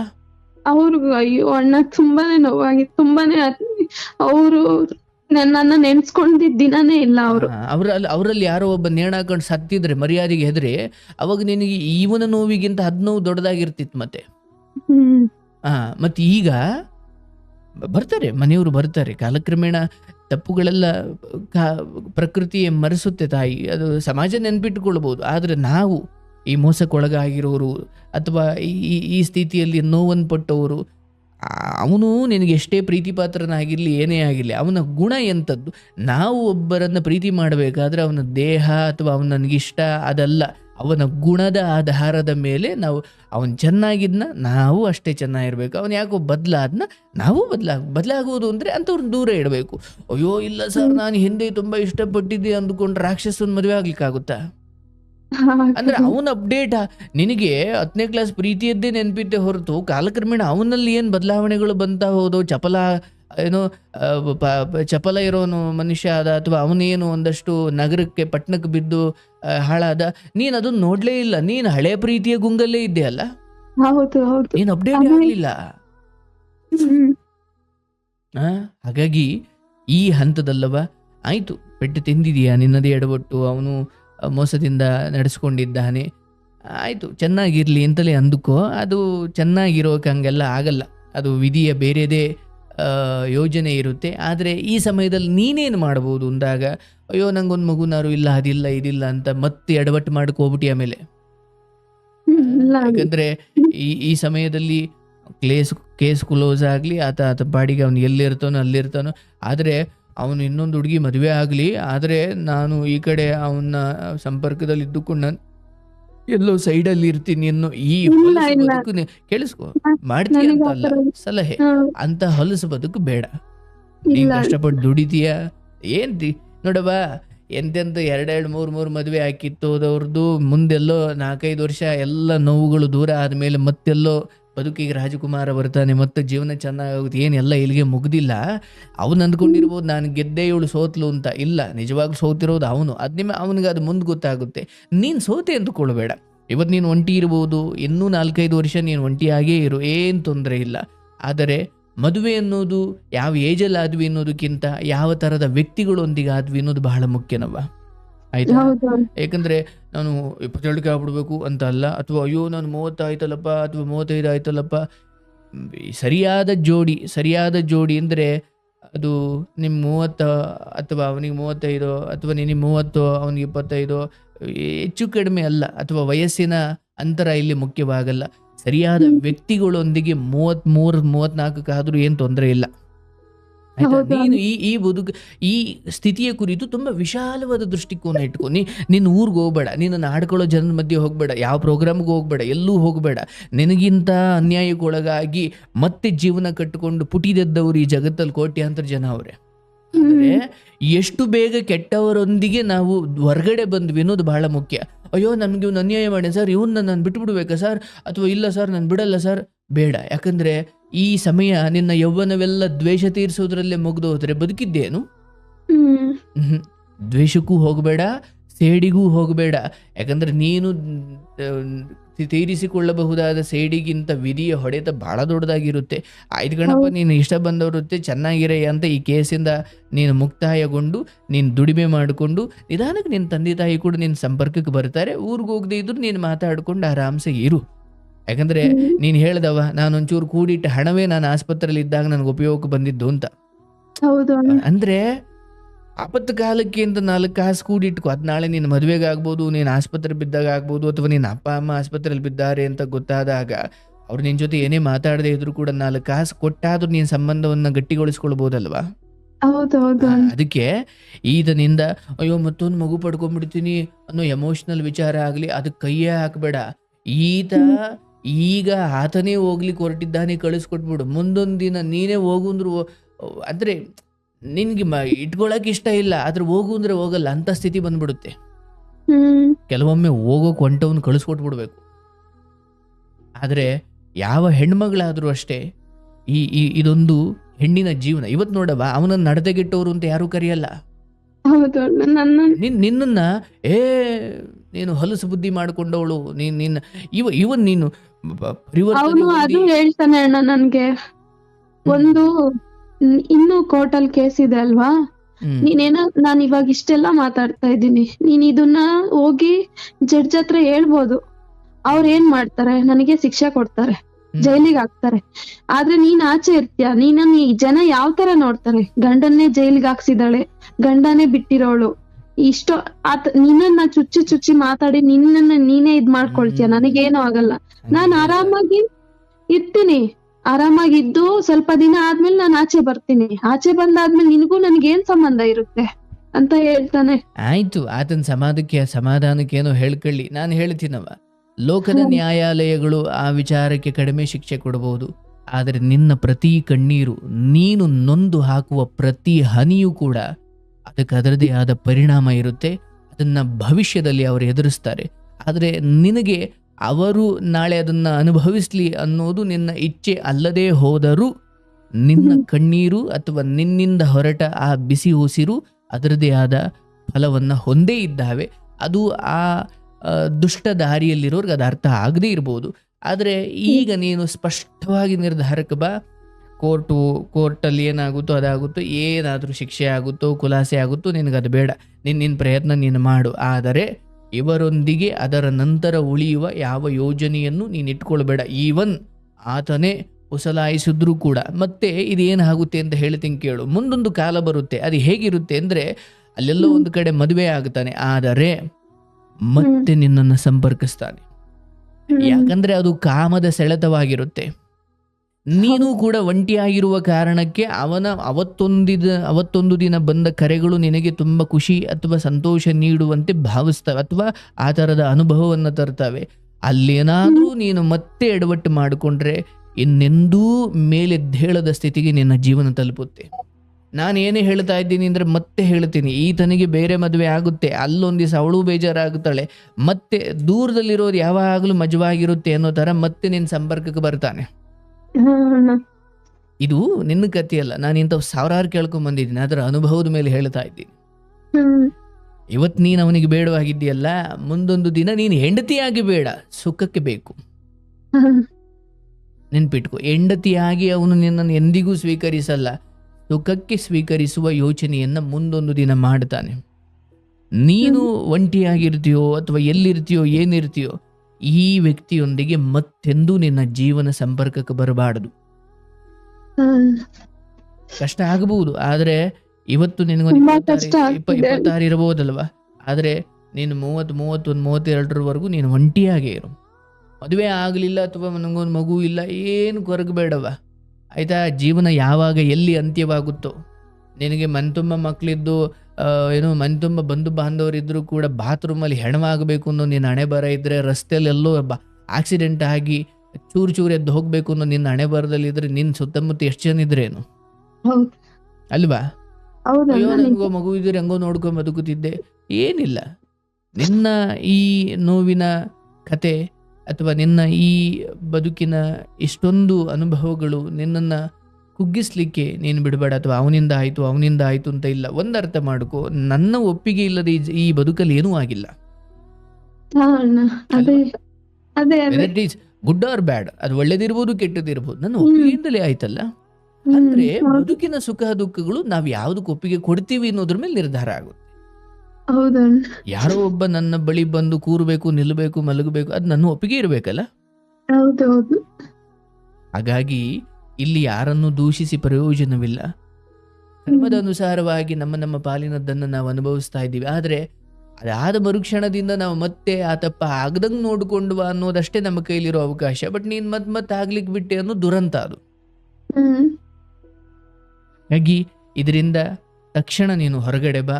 ನಾನು 2ನೇ ಹೆಂಡತಿಯಾಗಿ ಇರ್ತೀನಿ ಅನ್ನುವ ಆ ಅಭೂತಪೂರ್ವ ಅವಕಾಶವನ್ನಂತೂ ದೊಡ್ಡ ಸಿಕ್ಕ ಅವಕಾಶ ಅಂತ ಅಂದ್ಕೊಳ್ಳಿಕ್ಕೆ ಹೋಗ್ಬೇಡ. ಆಗ ನೋಡಿದ್ರೆ ಅಲ್ಲಿಂದ ನಿನ್ನ 2ನೇ ದುರಂತ ಶುರುವಾಗುತ್ತೆ. ಹಾಗಾಗಿ ಅಂತಹ ಎಲ್ಲೂ ತಂದೆ ತಾಯಿ ಇಲ್ಲದೆ ಎಷ್ಟೋ ಅನಾಥ ಮಕ್ಕಳು ಯಾವುದೋ ಆಶ್ರಮದಲ್ಲಿ ಸೇವೆ ಮಾಡ್ಕೊಂಡು ಬದುಕ್ತಾವ್ರವ್ವ. ಜೀವನ ಬದುಕ್ತೀನಿ, ಶ್ರೇಷ್ಠವಾಗಿ ಬದುಕ್ತೀನಿ ಅಂದರೆ ಮಕ್ಕಳೇ ಇರಬೇಕು, ಅಪ್ಪ ಅಮ್ಮನೇ ಇರಬೇಕು, ಗಂಡನೇ ಇರಬೇಕು ಅಂತ ಇಲ್ಲ. ಶ್ರೇಷ್ಠವಾಗಿ ಬದುಕುವುದು ಅಂದ್ರೆ ಅದರ ಅರ್ಥ ನನಗೆ ಇತರರಿಂದ ಏನು ಸಿಕ್ತು ಅಂತ ಲೆಕ್ಕ ಹಾಕೊಂಡು ಕೂತ್ಕೊಳ್ಳೋದಲ್ಲ, ನಾನು ಇತರರಿಗೆ ಏನು ಕೊಡ್ತಾ ಇದ್ದೀನಿ ಅನ್ನೋದ್ರಲ್ಲೇ ಶ್ರೇಷ್ಠತೆ ಇದೆ. ಹ್ಮ್ ಅಯ್ಯೋ ನನಗೆ ಗಂಡನಿಂದ ಪ್ರೀತಿ ಸಿಗಲಿಲ್ಲ, ಅಪ್ಪ ಅಮ್ಮನಿಂದ ಪ್ರೀತಿ ಸಿಗಲಿಲ್ಲ, ತಮ್ಮನಿಂದ ಪ್ರೀತಿ ಸಿಗಲಿಲ್ಲ, ಅವರಿಂದ ಪ್ರೀತಿ ಸಿಗಲಿಲ್ಲ, ನಾನು ಬರೀ ಯಾರ್ಯಾರಿಂದ ನನಗೆ ಏನೇನು ಸಿಗಲಿಲ್ಲ ಅಂತ ಯೋಚನೆ ಮಾಡ್ಕೊಂಡು ಕೂತ್ಕೊಳ್ಳೋದು ಜೀವನದ ಶ್ರೇಷ್ಠತೆ ಅಲ್ಲ. ನನ್ನಿಂದ ಲೋಕಕ್ಕೆ ಏನು ಸಿಕ್ತು, ನನ್ನಿಂದ ಬಡವ್ರಿಗೋ, ನನ್ನಿಂದ ಈ ಜನರಿಗೋ, ನನ್ನಿಂದ ಇನ್ಯಾರಿಗೋ ಏನು ಸಿಕ್ತು ಅಂತ ಬಂದಾಗ ನಿನ್ನ ತಂದೆ ತಾಯಿಗೆ ಅವ್ರ ಜೀವನ ಕೊನೆಯವರೆಗೂ ನೀನು ಅವ್ರ ಸೇವೆ ಮಾಡ್ಕೊಂಡು ಬದುಕಿದ್ರೆ ಏನು ಕಡಿಮೆ ಇದೆ? ಏನು ಅದರಲ್ಲಿ ತಪ್ಪಿಲ್ವಲ್ಲ? ಎಂಥ ಹೌದು ಮೋಸಗಾರರಿಗೆ ಅಳೋದಕ್ಕಿಂತ ಹೊತ್ತವರಿಗೆ ಸೇವೆ ಮಾಡ್ಕೊಂಡು ಬದುಕೋದ್ರಲ್ಲಿ ಶ್ರೇಷ್ಠತೆ ಇದೆಯಲ್ಲವಾ? ಹೌದು ಅಣ್ಣ. ಇದೇ ನಿರ್ಧಾರಕ್ಕೆ ಒಂದ್ಸಲಿ ನಾನು ಈ 3 ತಿಂಗಳಲ್ಲೇನೆ ಒಂದು ಬೇಡ, ಇರೋದೇ ಬೇಡ ಅಂತ ಹೇಳಿ ಈ ನಿರ್ಧಾರ ತಗೊಂಡಿದ್ದೆ. ಲಾಸ್ಟ್ ತಿಂಗಳಲ್ಲಿ ತಗೊಂಡು ಅವರು, ಯಾಕಂದ್ರೆ ನನ್ ಮುಂದೆನೆ ಅಷ್ಟು ದಿನ ಹೊರಗಡೆ ಮಾತಾಡ್ತಿದ್ದವ್ರು, ಅದಾದ್ಮೇಲೆ ನನ್ನ ಮುಂದೆನೆ ಮಾತಾಡಕ್ ಸ್ಟಾರ್ಟ್ ಮಾಡಿದ್ರು ಆ ಹುಡುಗಿ ಜೊತೆ. ಅದು ನನಗೆ ತಗೊಳಕ್ ಆಗ್ಲಿಲ್ಲ. ನನಗೆ ಇಲ್ಲ, ನಾನು ದಬಾಯಿಸಿ ಅಲ್ಲಿ ಕೇಳಿದ್ರೆ ಏನಾಗುತ್ತೆ, ಪ್ರತಿ ಸಲ ಬ್ಯಾಗಲ್ಲಿ ಬಟ್ಟೆ ಇಟ್ಕೊಂಡು ನನಗೆ ಬಿಟ್ಟು ಹೋಗ್ತೀನಿ ನಾನು ಅಂತ ಹೋಗ್ಬಿಡ್ತಾರೆ. ನನಗೆ ಇಷ್ಟು ವರ್ಷದಲ್ಲಿ ಮನೆ ಆಯ್ತು, ಕೆಲ್ಸ ಆಯ್ತು, ಇಲ್ಲ ಈ ಗಂಡ, ಇಷ್ಟೇ ಪ್ರಪಂಚ ಬದುಕಿರೋಳಗೆ ಸಡನ್ ಆಗಿ ನಾನು ನಿನ್ನ ಬಿಟ್ಟು ಹೋಗ್ಬಿಡ್ತೀನಿ, ಹಂಗೆ ಸೈಕಲ್ ಆದಲ್ಲ. 1 ಸಲಿ ತಡ್ದೆ, 2 ಸಲಿ ತಡ್ದೆ, 3ನೇ ಸಲಿ ಅದನ್ನೇ ಅಭ್ಯಾಸ ಮಾಡ್ಕೊಂಡ್ರು ಅವ್ರು, ನನ್ಗ್ ಮುಂದೆನೆ ಮಾತಾಡೋದು. ಅವಾಗ ನಾನು ಕೇಳಿದ್ರೆ ಅವರು ಹೋಗ್ಬಿಡ್ತಾರೆ. ಇಲ್ಲ ನಾನು ಕೇಳಲಿಲ್ಲ ಅಂದ್ರೆ ಅದನ್ನ ನಾನೇ ಮನ್ಸಲ್ಲಿ ನುಂಗ್ಕೊಂಡು ಅದು ಒಂಥರ ಮಾತಲ್ಲ ಅಣ್ಣ, ಅದು ಬೇರೆ ಬೇರೆ ಮಾತದು. ಒಬ್ಬ ಹೆಂಡತಿಯಾಗಿ ನಾನೇ ನನ್ ಮುಂದೆನೆ ಅವ್ರು ಆತರ ಮಾತಾಡ್ತಿದ್ದಾರೆ ಅಂದ್ರೆ ಅದನ್ನ ನಾನ್ ಇರ್ಲವ. ಈಗ ಆತರ ಇದ್ದು ಅವತ್ತು ಏನ್ ಮಾಡ್ದೆ, ಮತ್ತೆ ಅದು ವಿಷ ತಗೊಳಕ್ಕೆ ಟ್ರೈ ಮಾಡ್ದೆ ನಾನು. ಅವತ್ತು ಮನೆಯವರು ಹೇಳಿದೊಂದೇ ಮಾತು, ನೀನು ಅವತ್ತಿನ ದಿನ ನಮ್ಗೋಸ್ಕರ ನಾವ್ ಹೇಳಿದ ಮಾತು, ನಮ್ಗೋಸ್ಕರ ನೀನ್ ಅವತ್ತು ಒಂದು ಮಾತು ಹೇಳಿದ್ರೆ ನಾವೇನೋ ಏನೋ ಒಂದ್ ಮಾಡ್ತಿದ್ವಿ. ಒಟ್ನಲ್ಲಿ ನೀನ್ ಹಂಗೆ ಅಂತೂ ಇದ್ ಮಾಡ್ತಿರ್ಲಿಲ್ಲ, ನನ್ ಜೀವನ ಹಾಳು ಮಾಡ್ತಿರ್ಲಿಲ್ಲ, ಏನೋ ಒಂದ್ ಮಾಡ್ತಿದ್ವಿ. ಆದ್ರೆ ಇವತ್ತಿನ ದಿನ ನಿನ್ ಜೀವನ ನೀನೇ ನಿನ್ ಕೈಯಾರ ಹಾಳು ಮಾಡ್ಕೊಂಡು ಸಾಯ್ತೀನಿ ಅಂದ್ರೆ ಅದು ಯಾವ ತರ? ನೀನ್ ಮಾಡಿರೋ ತಪ್ಪಿಗೆ ಪ್ರಾಯಶ್ಚಿತ್ತ ಸಾವೊಂದೇ ಅಲ್ಲ, ಅವನು ಮುಂದೆ ಇನ್ನೂ ಚೆನ್ನಾಗ್ ಬದುಕ್ ತೋರ್ಸು. ಅವನು ಹೋಗ್ತಾನ, ಬಿಟ್ಬಿಡು, ನೀನೇ ಕಳ್ಸು. ಆಯ್ತು ಹೋಗು, ನಿನ್ನಂತ ನೀಚನ್ ಜೊತೆ ನಾನ್ ಬದುಕದ್ ಬೇಡ, ಆಯ್ತು ಹೋಗು ಅಂತ ನೀನೇ ಕಳಿಸ್ಬಿಟ್ಟು ಅವನಿಗೇನ್ ಶಿಕ್ಷೆ ಆಗುತ್ತೋ ಅದಾಗ್ಲಿ. ಆಮೇಲೆ ನಾವಿದ್ದೀವಿ ನಿನ್ಗೋಸ್ಕರ. ಇಂತ ಸಾಯ ನಿರ್ಧಾರ ಎಲ್ಲ ಮಾಡ್ಬೇಡ. ನೀನ್ ಸತ್ರೆ ಏನಾಗುತ್ತೆ? ಈ ಸ್ವಲ್ಪ ದಿನ ನಾವು ನಮ್ಮ ಮಗಳನ್ನೇ ನಾವು ಕಳ್ಕೊಂಡಿದೀವಿ, ಇನ್ನು ಅವನ ಹತ್ರ ನಮ್ಗೇನ್ ಕೆಲ್ಸ ಅಂತ ಹೇಳಿ ನಾವೇನು ಮಾಡಕ್ ಆಗಲ್ಲ. ಆಮೇಲೆ ಇನ್ನೊಂದು ಅವ್ರು ಹೇಳೋದು, ಇಷ್ಟೇ ಬಿಟ್ಬಿಡ್ತೀವಿ. ಅವಾಗ ಯಾರು ಕಳ್ಕೊಂಡಂಗೆ ನಿಜವಾಗ್ಲು? ಒಂದು ಕಡೆ ನಾವು ಹೊತ್ತು ಸಾಕಿದ್ ಮಗಳು ಒಬ್ಳೆ ಮಗಳು, ಇಷ್ಟು ಕನ್ಸ್ ಕಟ್ಟಿದ್ವಿ ನಾವು, ಈ ತರ ಅವಳ ಜೀವನ ಇರುತ್ತೆ, ಈ ತರ ಇರುತ್ತೆ ಅಂತ ನಾವು ಕನ್ಸ್ ಕಟ್ಟಿದ ಆ ಕನ್ಸೆಲ್ಲ ನುಚ್ಚುನೂರಾಗುತ್ತೆ. ಇನ್ನೊಂದ್ ಕಡೆ ನಮ್ಮನೆ ನಮ್ಮನೆ ಒಂದ್ ಆಸ್ತಿನ ನಾವೇ ಕಳ್ಕೊಂಡಂಗಾಗುತ್ತೆ. ಅವನಿಗೇನು? ನೀನ್ ಇಲ್ಲ ಅಂದ್ರೆ ಇನ್ನೂ ಚೆನ್ನಾಗಿರ್ತಾನೆ, ಇನ್ನು ಮಜವಾಗ ಹುಡ್ಗಿ ಜೊತೆ ಹೋಗಿರ್ತಾನೆ, ಚೆನ್ನಾಗಿರ್ತಾನೆ. ಅವಾಗ ಯಾರಿಗ್ ನಷ್ಟ? ನಿನಗೆ ತಾನೆ, ನಿನಗೆ ನಮಗೆ ಹೊರ್ತು. ಅವತ್ತು ನಮ್ಗೆ ನಷ್ಟ ಮಾಡಿದ್ಯಾ, ಇವತ್ತೂನು ಅದೇ ತಪ್ಪು ಮಾಡ್ಬೇಡ. ಇದ್ದು ಸಾಧ್ಸು. ಒಂದು ಪಕ್ಷ ಅವನೇನು ಇಲ್ಲ ಅಂದಾಗ ನಾವಿದ್ದೀವಿ ನಿನಗೆ. ಬಿಡು ಅದೆಲ್ಲ ಬಿಡು. ಈಗ ಇಲ್ಲಿ ಬಂದಿದ್ದೀಯ, ನನ್ನ ಜ್ಞಾನದಲ್ಲಿ ಏನು ಹೇಳಬೇಕು ಅದನ್ನ ಹೇಳಿದ್ದೀನಿ. ಮತ್ತೆ ಅದೇ ಮೋಹಕ್ಕೆ ಬೀಳ್ತೀಯ, ಇನ್ನು 6 ವರ್ಷದಲ್ಲಿ ನೀನು ಬದುಕಿರೋದೇ ಇಲ್ಲ. ತಿಳ್ಕೊ. ಕೇಳಿಸ್ಕೊ, ಈ ಕ್ಷಣದಲ್ಲೇ ನೀನ್ ನಿರ್ಧಾರ ತಗೋ. ಆಯ್ತು, ನೀನು 2 ತಿಂಗಳಿರ್ತೀಯೋ 3 ತಿಂಗಳಿರ್ತೀಯೋ, ಆತನೊಂದಿಗಿನ ಎಲ್ಲ ಬಾಂಧವ್ಯಗಳನ್ನ ಕಿತ್ತು ಬಿಸಾಕು. ಆತನ ಕಾಳಜಿ ಮಾಡೋದು, ಆತನಿಂದ ನಿರೀಕ್ಷೆ ಮಾಡೋದು ಯಾವುದನ್ನೂ ನೀನು ಮಾಡಬೇಡ. ಆತನೇ ಇಲ್ಲ ನಾನು ಇರ್ತೀನಿ ನಿನ್ ಜೊತೆ ಅಂದ್ರೂ ಕೂಡ ನೀನ್ ಆ ನಾಟಕವನ್ನು ನಂಬಬೇಡ. ನಿನ್ನ ತಂದೆ ತಾಯಿ ನೋಡ್ಕೊಂಡಿರ್ತೀಯೋ ಈ ಈ ಪವಿತ್ರವಾದ ಬದುಕು ಸಿಕ್ಕಿದೆ. ಅದರ ಅರ್ಥ ಪವಿತ್ರವಾದ ಬದುಕು ಅಂದ್ರೆ ಬರೀ ಸುಖವೇ ಇರಬೇಕಿತ್ತಲ್ಲ ಅಂತ ಇಲ್ಲ. ನಮ್ಮ ಕರ್ಮವನ್ನು ಅನುಭವಿಸ್ಲಿಕ್ಕೆ ನಾವು ಬಂದಿದ್ದೀವವ್ವ. ಹ್ಮ್ ಆಯ್ತಾ? ಇವತ್ತು ನಾನು ಇಲ್ಲಿ ಕೂತಿದ್ದೀನಿ ಅಂದ್ರೆ ನಾನು ಏನು ಸುಮ್ಮನೆ ಬಂದಿಲ್ಲ, ಅಥವಾ ಇವತ್ತು ಯಾರೋ ದೊಡ್ಡ ಸಾಧಕರು ಎಲ್ಲೋ ಅಲ್ಲಿ ಎತ್ತರದಲ್ಲಿದ್ದಾರೆ ಅಂದ್ರೆ ಅವರು ಏನು ಸುಮ್ಮನೆ ಹೋಗಿಲ್ಲ. ಈ ನಟ ನಟಿಯರ ಬದುಕಲ್ಲೇ ಸಾವಿರ ನಡೀತಿದ್ದವವ್ವ. ಹ್ಮ್ ಹೌದಲ್ಲ ತಾಯಿ? ಹೌದಣ್ಣ. ಹಾಗಾಗಿ ನನ್ನ ಬದುಕಿಗೆ ಮಾತ್ರ ಹಿಂಗಾಯ್ತು ಅಂತ ಇಲ್ಲ. ನಮಗೆ ಇವತ್ತು ನಿನಗಿರೋ ತಿಳುವಳಿಕೆ ಕಳೆದ 6 ವರ್ಷದ್ದೋ 3 ವರ್ಷದ್ದೋ 4 ವರ್ಷದ್ದೋ ಹಿಂದೆ ಇದ್ದಿದ್ರೆ ಏನೂ ಆಗ್ತಿರ್ಲಿಲ್ಲ. ಹ್ಮ್ ಮತ್ತೆ ಯಾಕಿರ್ಲಿಲ್ಲ ಅಂತ ಬಂದಾಗ ಬದುಕು ಅಂದ್ರೆ ಅದೇ. ನಾವು ಹೇಳ್ಬೋದು, ಸರ್ ಇವತ್ತಿನ ತಿಳುವಳಿಕೆ ಅವತ್ತಿದ ನಾವು ಮಾಡ್ತಿರ್ಲಿಲ್ಲ. ಅದನ್ನೇ ಬದುಕು ಅನ್ನೋದು. ಹ್ಮ್ ಇವತ್ತಿಗೆ ಬೇಕಾದ್ರೆ ನೀನು ಬೇರೆ ಬೇರೆ ಹೊಸ ತಪ್ಪುಗಳನ್ನು ಮಾಡಿ ತಪ್ಪನ್ನೇ ಮಾಡಬೇಡ. ಹ್ಮ್ ಈತನಿಂದ ಹೊರಗಡೆ ಬಾ. ಬದುಕು ಬಹಳ ವಿಶಾಲವಾಗಿದೆ. ಒಂದು ಮಗು ಸಾಕೊಂಡು ಗಂಡ ಇಲ್ಲದೆ, ಅಥವಾ ಗಂಡ ಇದ್ದು ಕೂಡ ಅವನಿಂದ ತೂನ್ಸ್ಕೊಂಡು ಬೈಸ್ಕೊಂಡು ಒಡಿಸ್ಕೊಂಡು ಕಾಲಲ್ಲಿ ಒದ್ದಿಸ್ಕೊಂಡು, ಗಂಡ ಸತ್ತೋಗಿರೋ ಎಷ್ಟೋ ಹೆಣ್ಮಕ್ಳು, ಗಂಡ ಬಿಟ್ಟು ಹೋಗಿರೋ ಎಷ್ಟೋ ಹೆಣ್ಮಕ್ಳು ಕಸ ಮುಸುರಿ ತಿಕ್ಕಿ ಮಕ್ಕಳನ್ನ ಸಾಕೊಂಡು ಅಥವಾ ಒಂಟಿ ಬದುಕೊಂಡು ವಾರಕ್ಕೊಮ್ಮೆನೋ ತಿಂಗಳಿಗೊಮ್ಮೆನೋ ಯಾವುದೋ ಆಶ್ರಮಕ್ಕೆ ಹೋಗಿ ಸೇವೆ ಮಾಡಿಕೊಂಡು ದುಡ್ದಿದ್ರಲ್ಲಿ ದಾನ ಧರ್ಮ ಮಾಡಿಕೊಂಡು ಜೀವನವನ್ನು ಬದುಕಲಿಕ್ಕೆ ಸಾವಿರದ ಶ್ರೇಷ್ಠ ಮಾರ್ಗಗಳಿದ್ದಾವೆ. ಹ್ಮ್ ಆದರೆ ಇವನ ಮೇಲಿನ ಮೋಹ ನಂಗೆ ಬಿಡೋಕ್ಕಾಗಲ್ಲ, ನನಗೆ ಹಂಗೆ ಹಿಂಗೆ ಅಂತ ಅಂದರೆ ಅನ್ಯಾಯವಾಗಿ ಹೆಣವಾಗ್ಬಿಡ್ತೀಯ. ಹೌದು ಅಣ್ಣ. ಮಾಡಿರೋ ತಪ್ಪುಗಳೇ ಸಾಕು. ಈತನ ಜೊತೆ ಇನ್ನು ಮುಂದೆ ಯಾವುದೇ ರೀತಿಯಲ್ಲೂ ಬಾಂಧವ್ಯ ಬೆಳೆಸ್ಕೊಳ್ಳಿಕ್ಕೆ ಹೋಗ್ಬೇಡ. ಆತ ಇನ್ನೊಂದು ಮದುವೆ ಆಗ್ತಾನ, ಅದು ಬೇರೆನೇ ಕತೆ ಇದೆ. ಅದು ನಿನ್ನ ಕಣ್ಣು ಮುಂದೆ ದಿನ ಮುಂದೊಂದು ಕಾಲದಲ್ಲಿ ನಿನಗೆ ದರ್ಶನವಾಗುತ್ತೆ, ಅಲ್ಲಿ ಏನು ನಡೆಯುತ್ತೆ, ಅಲ್ಲಿ ಏನು ಆಗುತ್ತೆ, ಕಡೆಗೆ ಅವನ ಸ್ಥಿತಿ ಏನಾಗುತ್ತೆ ಅಂತ. ಆದರೆ ಈ ಕ್ಷಣಕ್ಕೆ ನೀನು ಯಾವ ಶಾಪವೂ ಹಾಕಬೇಡ. ನಿನ್ನ ಪಾಡಿಗೆ ನಿನಗೇನು ನೋವಾಗಿದೆ, ನೀನು ಅನುಭವಿಸಿದ್ಯಾ, ನೀನು ಅದರಿಂದ ಹೊರಗಡೆ ಬಾ. ಆತನ ನಾಟಕಗಳಿಗೆ ಮರಳಾಗ್ಲಿಕ್ಕೆ ಹೋಗಬೇಡ. ಆಯಿತು, ಈ ಹಿಂದೆ ನಾನು ಯಾವುದೇ ಆಗ್ಲವ ಪ್ರೀತಿ ಮಾಡೋ ಸಮಯದಲ್ಲಿ ಪ್ರೀತಿ ಮಾಡಿಕೊಂಡು ಮನೆಯವ್ರನ್ನ ಒಪ್ಪಿಸ್ತೀವಿ ಅಂತ ಏನೇನೋ ಕನಸುಗಳು ಕಟ್ಟಿಕೊಂಡು ಪಕ್ಕ ಮಲ್ಕೊಂಡು ದೇಹದ ಸುಖಗಳಿಗೋಸ್ಕರ ಅದನ್ನು ತೀಟೆ ಅಂತಾರೆ, ಅದನ್ನು ಪ್ರೀತಿಯನ್ನಲ್ಲ.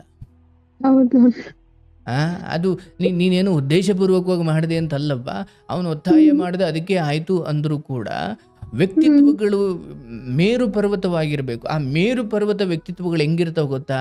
ಇಲ್ಲ ಅದೆಲ್ಲ ಮಾಡೋದು ಬೇಡ, ಮನೆಯವರು ಒಪ್ಪಲಿ, ಮನೆಯವರೆಲ್ಲ ಒಪ್ಪಿಗೆ ಕೊಟ್ಟಾದ್ಮೇಲೆ ನಾವು ಆ ರೀತಿಯಲ್ಲಿ ಮುಂದುವರಿಬೋದೇ ಹೊರತು ನಾವು ಅದಕ್ಕೆಲ್ಲ ಒಳ್ಳೇದಲ್ಲ. ಅದು ಆ ಥರದ ವ್ಯಕ್ತಿತ್ವಗಳಿದ್ದರೆ ನೀನು ಅವ್ರ ಕಾಲಿಗೆ ಬೀಳು. ರೂಮಿಗೆ ಬಂದ್ಬಿಟ್ಟ ತಕ್ಷಣ ನಾನು ನಿನ್ನನ್ನು ಬಳಸ್ಕೊಂಡ್ಬಿಡ್ತೀನಿ ಅನ್ನೋದಾದ್ರೆ ಅದು ಕಾಮ, ಅದು ತುಂಬ ದಿನ ಉಳಿಯಲ್ಲ. ಅದು ಇವತ್ತಿನ ಹೆಣ್ಮಕ್ಳು ಎಷ್ಟು ಮಾಡ್ಕೊಳ್ಳೋ ಎಡವಟ್ಟದವ. 10ನೇ ಕ್ಲಾಸಲ್ಲಿ 11 PUC ಡಿಗ್ರಿ ಟೈಮಲ್ಲೇ ಬಿಡು ಏನೋ ಆಗುತ್ತೆ, ಮನೆಯವರೆಲ್ಲ ಒಪ್ತಾರೆ, ಆ ಹುಡುಗಂಗೆ ಬೇಜಾರು ಮಾಡಬಾರ್ದು ಅಂದುಕೊಂಡು ದೇಹವನ್ನು ಅರ್ಪಿಸಿ ನಾಳೆ ದಿನ ಇಂಥ ಹಾಗೆ ನೋಡಿದ್ರೆ ನೀನು ಆ ದೈಹಿಕವಾಗಿ ಒಂಚೂರು ನೀನು ಅವಾಯ್ಡ್ ಮಾಡಿದರೆ ಇವತ್ತು ಅವನು ಬಿಟ್ಟು ಹೋಗಿದ್ರು ನಿನಗೆ ಅಷ್ಟೇ ನೋವು ಆಗ್ತಿರ್ಲಿಲ್ಲ. ಹಾಗಾಗಿ ದೇಹ ಅರ್ಪಿಸಿ ಆದಾಗ ಬಾಂಧವ್ಯಗಳು ಗಟ್ಟಿ ಆಗ್ತವೆ ಅಂತ ನೀವು ನಂಬ್ತೀರ. ಆದರೆ ಆ ಕಡೆ ಇರೋನು ಅವನು ತೀಟೆಗೆ ಚಪಲಕ್ಕಷ್ಟೇ ತಗೊಂಡಿದ್ದ ಅನ್ನೋದಾದರೆ ನಿನ್ನ ಒಳಗಿನ ಪ್ರೇಮದ ತುಡಿತ ಅವ್ರಿಗೆ ಅರ್ಥವಾಗಲ್ಲ. ಅದು ಚಟ. ನೀನೊಂದು ಹೆಣ್ಣು ಅಷ್ಟೇ, ಹೆಂಡತಿ ಅನ್ನೋ ಭಾವನೆಗೆ ಅವ್ರು ಬಂದೇ ಇರಲ್ಲ. ನೀವು ಗಂಡ ಅನ್ನೋ ಭಾವನೆ ನೀವು ಅಂದ್ಕೊಂಡಿರ್ತೀರ, ಹೆಂಡತಿ ಅನ್ನೋ ಭಾವನೆ ಅವ್ರಿಗಿಲ್ಲದೆ ಹೋದರೆ ಅದು ಕೇವಲ ಚಪಲವಾಗುತ್ತೆ ಹೊರತು ಅದೊಂದು ಸುಂದರವಾದ ದೈಹಿಕ ಕ್ರಿಯೆ ಕೂಡ ಅದೊಂದು ಪವಿತ್ರವಾದ, ಅದನ್ನು ನಮ್ಮ ಅಧ್ಯಾತ್ಮ ಹೇಳುತ್ತೆ, ಅದೊಂದು ದೇವರ ಪೂಜೆ ಇದ್ದಂಗವ. ಗಂಡ ಹೆಂಡತಿ ನಡುವೆ ನಡೆದ್ರೆ ಇನ್ನು ಹೆಂಗ್ ಬೇಕು ಹಂಗೆ ನಡೆದ್ರೆ ಅದೆಲ್ಲ ಅದು ಚಪಲ. ಅದು ಹೌದು ಅಣ್ಣ.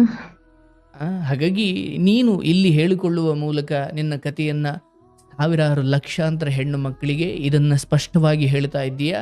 ನಿಮ್ಮ ಪ್ರೀತಿ ಅಥವಾ ಏನೋ ಒಬ್ಬರನ್ನ ಇಷ್ಟಪಟ್ರಿ, ಇವೆಲ್ಲ ಏನೋ 1000 ಇರ್ಬೋದು, ಆದರೆ ಮನೆಯವರೆಲ್ಲ ಒಪ್ಪಿಗೆ ನೀಡಿ ಮದುವೆ ಅಂತ ಆಗಿ ಅಂಥದ್ದು ನಿಮ್ಮ ಗಂಡ ಅಂತ ಸ್ವಂತವಾಗದ ಹೊರತು ದೇಹ ಅರ್ಪಿಸ್ಲಿಕ್ಕೆ ಹೋಗಬೇಡಿ. ಹೌದು ಅಣ್ಣ. ಯಾಕಂದ್ರೆ ಹಾಗೆ ಸುಖ ತೀರಿದ ಮೇಲೆ ನಿಮ್ಮ ಮೇಲಿನ ಆಸಕ್ತಿ ಹೊರಟೋದಾಗ ನಿಮ್ಮನ್ನು ದೂರ ಮಾಡ್ಲಿಕ್ಕೆ ಅವ್ರಿಗೆ 1000 ಕಾರಣ. ಹೌದು. ನಾಳೆ ದಿನ ಇನ್ಯಾರ ಹತ್ರನೂ ನೀವು ಒಬ್ಬ ಗಂಡನಾಗಿ ಸ್ವೀಕರಿಸಿ ಅವನ ಬಳಿ ನೀವು ಕೂರ್ಬೇಕು, ನಿಲ್ಲಬೇಕು, ಮಲಗಬೇಕು ಅಂದ್ರೆ ಹೃದಯ ಒಡೆದೋಗುತ್ತಲ್ಲವಾ? ಹೌದು ಅಣ್ಣ. ಇದೇ ಒಂದು ಕಾರಣಕ್ಕೆ ನಾನು ಅವಾಗ ಆ ತರ ನಿರ್ಧಾರ ತಗೊಂಡಿದ್ದು. ಇದು ಬೇಡ. ಅರ್ಥವಾಗುತ್ತೆ. ಏನ್ ಮಾಡ್ತಿ ನೋಡುವ, ನೀನು ನಾಳೆ ದಿನ ಮದುವೆ ಆಗ್ತೀಯೋ ಬಿಡ್ತೀಯೋ, ನೀನು ಬದುಕಿರು, ನೀನು ಚೆನ್ನಾಗಿರ್ತೀಯ, ನೀನು ಇದರಿಂದ ಹೊರಗಡೆ ಬಾ, ಅಥವಾ ಇವನ ಸಂಪರ್ಕವನ್ನು ಬಿಡು. ನಿನ್ನ ತಾಯಿ ತಂದೆ ಹೇಳ್ದಂಗೆ ಮಕ್ಕಳನ್ನು ಕಳ್ಕೊಂಡ ಆ ನೋವನ್ನು ದೀರ್ಘಕಾಲ ಅವರಿಗೆ ಬಿಟ್ಟು ಇಂಥ ನೀಚರಿಗೋಸ್ಕರ ಆ ಹೆತ್ತವರಿಗೆ ದೀರ್ಘಕಾಲ ನೋವು ಕೊಟ್ಟು ಹೋಗುವುದು ಯಾವ ಧರ್ಮ ಅದು? ಇವನ ಕಣ್ಣೀರು, ಇವನ ಕೋಪ ನಿನಗೆ ಕಾಣುತ್ತೆ, ಇವನ ಈ ದುರ್ನಡತೆ ನಿನ್ನ ಕಣ್ಣಿಗೆ ಕಾಣೋದಾದ್ರೆ ಅವ್ರ ದುಃಖ ಕಾಣಲ್ವಾ ನಿನಗೆ? ಅವ್ರೇನು ನಿನಗೆ ಕೋಟಿ ಕೋಟಿ ತಂದು ಕೊಡುವಂತಿಲ್ಲ, ಬದುಕಿರವ ಎಲ್ಲೋ ಒಂದು ಕಡೆ ಅಂತ ಹೇಳ್ತಾವ್ರೆ. ಅವತ್ತು ಅದೇ ಹೇಳಿದ್ದು ಅವ್ರು, ಇವತ್ತು ಅದೇ ಇನ್ನೊಬ್ಳನ್ನ ಆಗ್ತೀನಿ, ನಿನ್ ಸೈಡಲ್ಲಿ ನಿನ್ನನ್ನು ಇಟ್ಕೊಳ್ತೀನಿ ಅನ್ನೋ ಇವನು ನಿನಗೆ ದೊಡ್ಡದಾಗ್ತಾನೆ ಹೊರತು ಅವ್ರ ದುಃಖ ನಿನಗೆ ಕಾಣದೆ ಹೋದ್ರೆ ನಿನ್ನ ಮಗಳೇಗಾಗ್ತೀಯ? ಅವೆಲ್ಲ ಬಿಟ್ಬಿಡು. ಆಗ ನೋಡಿದ್ರೆ ತಾಯಿ, ನೀನು ಇವೆಲ್ಲವನ್ನ ಎದುರಿಸಿ ನಿನ್ನ ನಿಯತ್ತು, ನಿನ್ನ ಪ್ರೀತಿಯಿಂದ ಅವನನ್ನು ಪಡ್ಕೊಳ್ಳುವ, ಸರಿ ಮಾಡುವ ಎಲ್ಲ ಪ್ರಯತ್ನವನ್ನು ಮಾಡಿದ್ದೀಯ. ಹಾಗೆ ನೋಡಿದ್ರೆ ನೀನು ದೇವತೆ.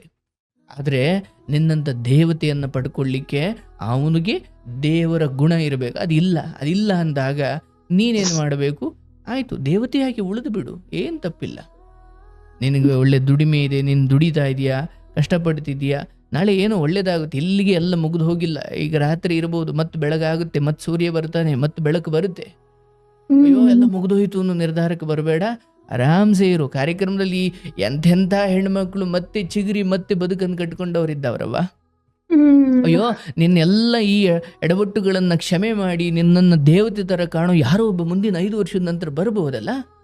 ಭರವಸೆ ಇಟ್ಕೋ ಬದುಕಿನ ಬಗ್ಗೆ. ಇಂಥವ್ರಿಗೋಸ್ಕರ ಕಾಲಿಗೆ ಬಿದ್ದು ಅಯ್ಯೋ ದಮ್ಮಯ್ಯ ಅಂದ್ಬಿಟ್ಟು ಇಂಥವ್ರ ಕಾಲು ಕಸವಾಗಿ ಬದುಕೋದಕ್ಕಿಂತ ಸ್ವಾವಲಂಬಿ ಆಗಿ ಬದುಕು.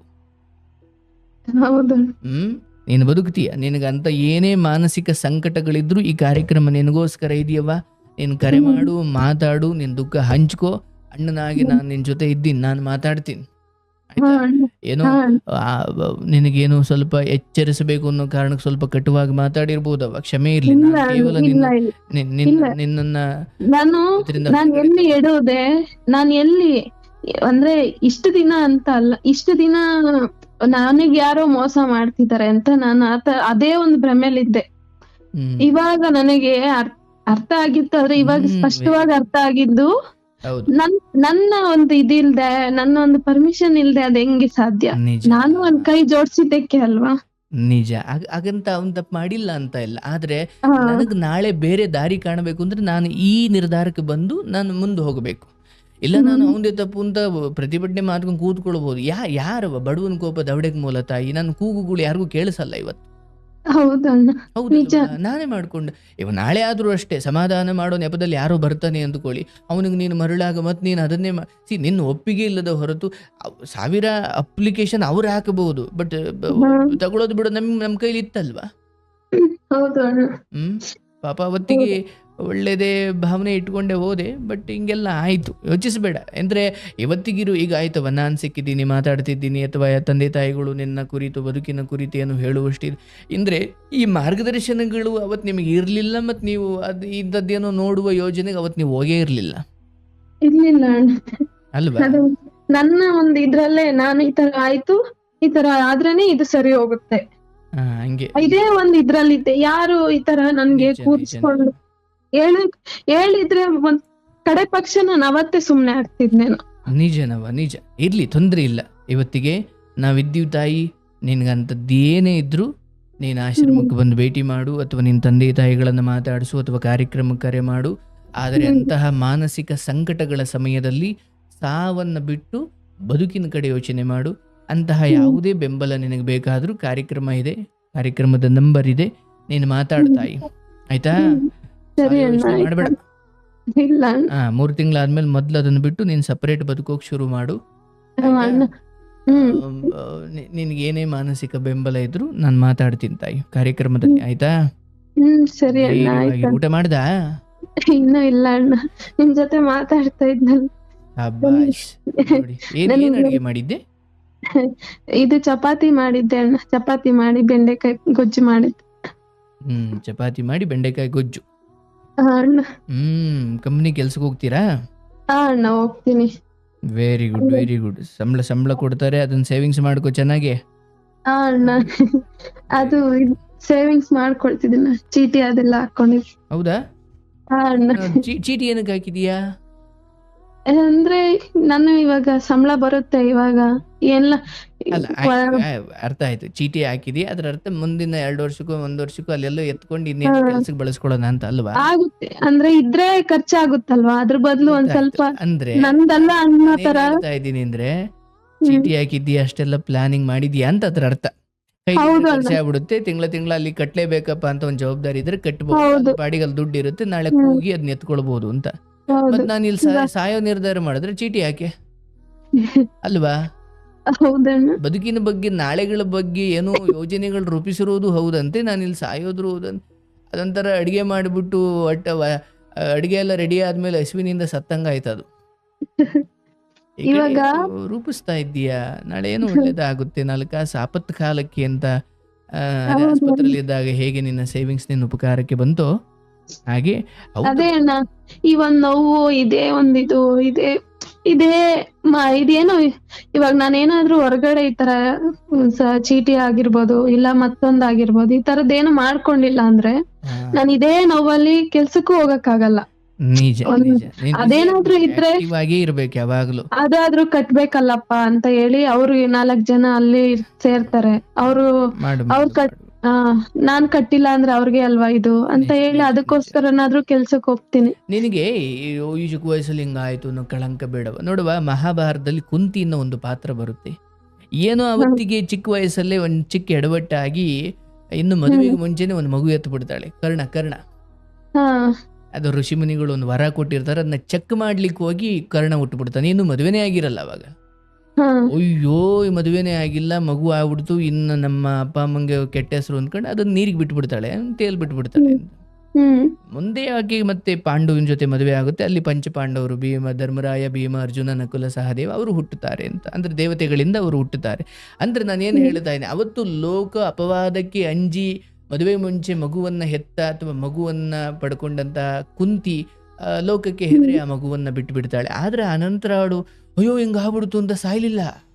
ಹ್ಮ್ ಅದಾದ ನಂತರ ಬದುಕುದ್ಲು, ಚೆನ್ನಾಗಿ ಬದುಕುದ್ಲು. ರಾಜಕುಮಾರನನ್ನ ಮದುವೆ ಆದ್ಲು, ಪಾಂಡುವಿನನ್ನ ಮದುವೆ ಆದ್ಲು, ಅಲ್ಲಿಂದ ಮುತ್ತಿನಂತ 3 ಮಕ್ಕಳನ್ನ ಎತ್ಲು. ಅಂದ್ರೆ ಹೀಗೆ ನಮಗೆ ಮಹಾಭಾರತದಲ್ಲೂ ಕೂಡ ಕುಂತಿ ನಿನ್ನ ಥರದ್ದೇ ಒಂದು ಪಾತ್ರ. ಹ್ಮ್ ಸ್ವಲ್ಪ ಮದುವೆ ಮುಂಚೆ ಮಗು ಎತ್ತು ಬಿಡ್ತಾಳೆ. ಅಂದ್ರೆ ಮಗು ಏನೋ ಆಗ್ಬಿಡುತ್ತೆ, ಅದು ದೈವ ಇಚ್ಛೆ. ಹ್ಮ್ ಹೆದರಲ್ಲ, ಸಾಯ್ಲಿಕ್ಕೆ ಹೋಗಲ್ಲ. ಹ್ಮ್ ಹಾಗೆ ಕುಂತಿಯಂತೆ ನಿನ್ನ ಬದುಕು ನಾಳೆ ದಿನ ಬಂಗಾರವಾಗುತ್ತೆ. ನಿನ್ನ ಬದುಕಲ್ಲೂ ಯಾರೋ ರಾಜಕುಮಾರ ಬರ್ತಾನೆ, ನಿನ್ನ ಬದುಕಲ್ಲೂ ಅದ್ಭುತಗಳು ನಡೀತವೆ. ಆದರೆ ಲೋಕದಲ್ಲಿ ಅತ್ಯಂತ ಕಳಪೆ ಅಂದರೆ ಹೇಗಿರುತ್ತೆ ಅಂತ ಪರಿಚಯ ಮಾಡಲಿಕ್ಕೆ ಇವೆಲ್ಲ ನಡೆದಿದೆ. ಹೌದು. ನಿನಗೆ ಶ್ರೇಷ್ಠತೆಯ ಅರಿವು ಆಗಬೇಕಂದ್ರೆ ಕಳಪೆಯ ಜ್ಞಾನವೂ ಇರಬೇಕು. ಹ್ಮ್ ನಿನಗೆ ಕೆಟ್ಟದ್ದು ಯಾವುದು ಅಂತ ಗೊತ್ತಿಲ್ಲ ಅಂದ್ರೆ ಒಳ್ಳೇದು ಹೇಗೆ ಆಯ್ಕೆ ಮಾಡ್ತೀಯ? ಹೌದೌದು. ಯಾರ ಬದುಕಲ್ಲಿ ಮೊದಲು ಕೆಟ್ಟದ್ದು ಅನುಭವ ಆಗಿ ನಂತರ ಒಳ್ಳೇದು ಸಿಗುತ್ತೆ, ಆ ಒಳ್ಳೆಯದರ ಬೆಲೆಯನ್ನು ಅವರು ತಿಳ್ಕೊಳ್ತಾರೆ. ಹ್ಮ್ ಯಾರಿಗೆ ಮೊದಲೇ ಒಳ್ಳೆಯ ಸಿಕ್ಬಿಡುತ್ತೆ ಅವರಿಗೆ ನೇರವಾಗಿ ಅದನ್ನು ಗುರುತಿಸೋಕೆ ಆಗದೆ ಇರ್ಬೋದು. ಯಾಕಂದ್ರೆ ಕೆಟ್ಟದ್ದನ್ನು ನೋಡೇ ಇಲ್ವಲ್ಲ ಅವರು. ಹೌದೌದು.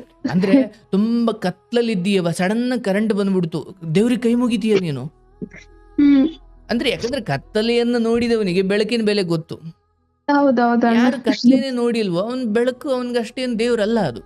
ಹ್ಮ್ ಈಗ ಇಷ್ಟು ದುಃಖ ನೋಡಿರೋ ನಿನಗೆ ನಾಳೆ ಏನೋ ಅದ್ಭುತವಾದ ವ್ಯಕ್ತಿತ್ವಗಳು ಬಂದಾಗ ನಿನ್ನ ಬದುಕಲ್ಲ ಅದು ಪವಾಡದಂತೆ ನೀನು ಅದನ್ನು ಗುರುತಿಸ್ತೀಯ. ಬಿಕಾಸ್ ಹೊಲಸು ವ್ಯಕ್ತಿತ್ವಗಳು ಹೇಗಿರ್ತವೆ ಅಂತ ನಿನಗೆ ಅನುಭವಕ್ಕಿದೆ ಈಗ ಆಲ್ರೆಡಿ.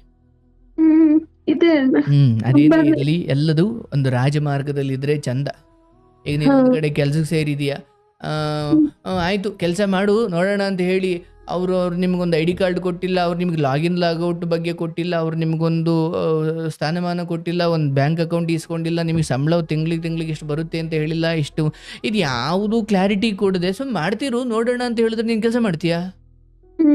ಇಲ್ಲ ಮಾಡಲ್ಲ. ಹಂಗೆ ಅಯ್ಯೋ ಮದುವೆ ಆಗೋಣ ಅಂತ ಹೇಳ್ಕೊಂಡು ಯಾರು ಕರೆದ್ಬಿಟ್ರೆ ನಾನು ಹೋಗ್ಲಿಕ್ಕಾಗುತ್ತಾ? ಎಲ್ಲದಕ್ಕೂ ಒಂದು ರಾಜಮಾರ್ಗ ಅಂತ ಇದೆ. ಇರ್ಲಿ ತಾಯಿ, ಅವೆಲ್ಲ ಏನು ನಿನ್ನ ಕರ್ಮಾನುಸಾರ ನೋಡಿದೆಯಾ, ಅದರ ಅರ್ಥ ನೀನು ಪಾಪಿ ಅಂತಲ್ಲ. ನಿನ್ನ ಬದುಕಲ್ಲಿ ಏನು ಕಳಿಬೇಕಿತ್ತು ಕಳೆದಿದೆ. ಇನ್ನು ಮುಂದೆ ಇದನ್ನು ಸವಾಸ ಬಿಡು, ಇನ್ನು ಮುಂದೆ ಬರೋದೆಲ್ಲ ನಿನಗೆ ಚಿನ್ನ ಮುಟ್ಟಿದ್ದೆಲ್ಲ ಚಿಂದಂಗೆ ಇರುತ್ತೆ. ಜೀವಂತವಾಗಿರು, ಅಂತಹ ಪವಾಡಗಳನ್ನು ನೀನು ನೋಡ್ತೀಯ. ನಿನ್ಗೆ ಒಳ್ಳೇದಾಗ್ಲಿ ತಾಯಿ, ಆಯ್ತಾ? ಆರೋಗ್ಯವಾಗಿರು, ಚೆನ್ನಾಗಿರು, ಚೆನ್ನಾಗಿ ಊಟ ಮಾಡು, ಒಳ್ಳೆ ಡ್ರೆಸ್ ಹಾಕೋ, ಚೆನ್ನಾಗಿ ಬದುಕು. ಏನೇ ನಿನ್ನ ಮಾನಸಿಕ ನೋವುಗಳಿದ್ರು ಕರೆ ಮಾಡಿ ಮಾತಾಡ್ತಾಯಿ. ಶುಭವಾಗ್ಲವ್ವ. ಸರಿ ಅಣ್ಣ, ಆಯ್ತಣ್ಣ. ನಿಮ್ ಜೊತೆ ಮಾತಾಡಿ ತುಂಬಾ ಖುಷಿ ಆಯ್ತಣ್ಣ. ನನಗೂ ಬಹಳ ಖುಷಿ ಆಯ್ತು ನೋಡಿ, ನಿಮ್ಮ ಕತೆ ಹೇಳೋ ಮೂಲಕ ಸಾವಿರಾರು ಹೆಣ್ಮಕ್ಳಿಗೆ ನೀವು ಪಾಠವಾಗಿದ್ದೀರಾ. ನಾಳೆ ಮತ್ತೆ ನೀವು ಎಂದೋ ಒಂದಷ್ಟು ವರ್ಷಗಳಲ್ಲಿ ಬಂದು ನಾನು ಹಾಗೆ ಬದುಕಿದ್ದೀನಿ ಸರ್, ಇವತ್ತು ನಾನು ಚೆನ್ನಾಗಿದ್ದೀನಿ ಸರ್ ಅಂತ ಹೇಳಿದಾಗ ಎಷ್ಟೋ ಹೆಣ್ಮಕ್ಳಿಗೆ ಮತ್ತೆ ಭರವಸೆ ಬರುತ್ತೆ. ಹೌದಲ್ಲಪ್ಪ, ಎಂತ ತಪ್ಪು ಮಾಡಿ ಆದ್ಮೇಲೂ ಮನುಷ್ಯನಿಗೆ ತಿದ್ದುಕೊಳ್ಳಿಕ್ಕೆ ವಿಧಿ ಒಂದು ಅವಕಾಶ ಕೊಡುತ್ತೆ. ಅದನ್ನ ಸರಿಯಾಗಿ ಬಳಸ್ಕೊಂಡ್ರೆ ಬದುಕು ಬಂಗಾರವಾಗುತ್ತೆ. ಚೆನ್ನಾಗಿರುವ. ಶುಭವಾಗ್ಲಿ ತಾಯಿ. ಸರಿ ಅಣ್ಣ. ಗೋವಿಂದ.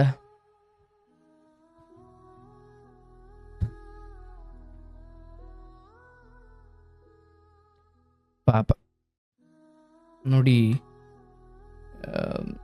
ಆಕೆಗೆ ನಾನೊಂದು ಧೈರ್ಯ ಹೇಳಬೇಕಿತ್ತು, ಹೇಳಿದೆ. ಆದರೆ ಆ ಜಾಗದಲ್ಲಿ ಅನುಭವಿಸುವ ಆಕೆ ಎಷ್ಟು ನರಕ ನೋಡಿರ್ಬೇಕಲ್ಲ.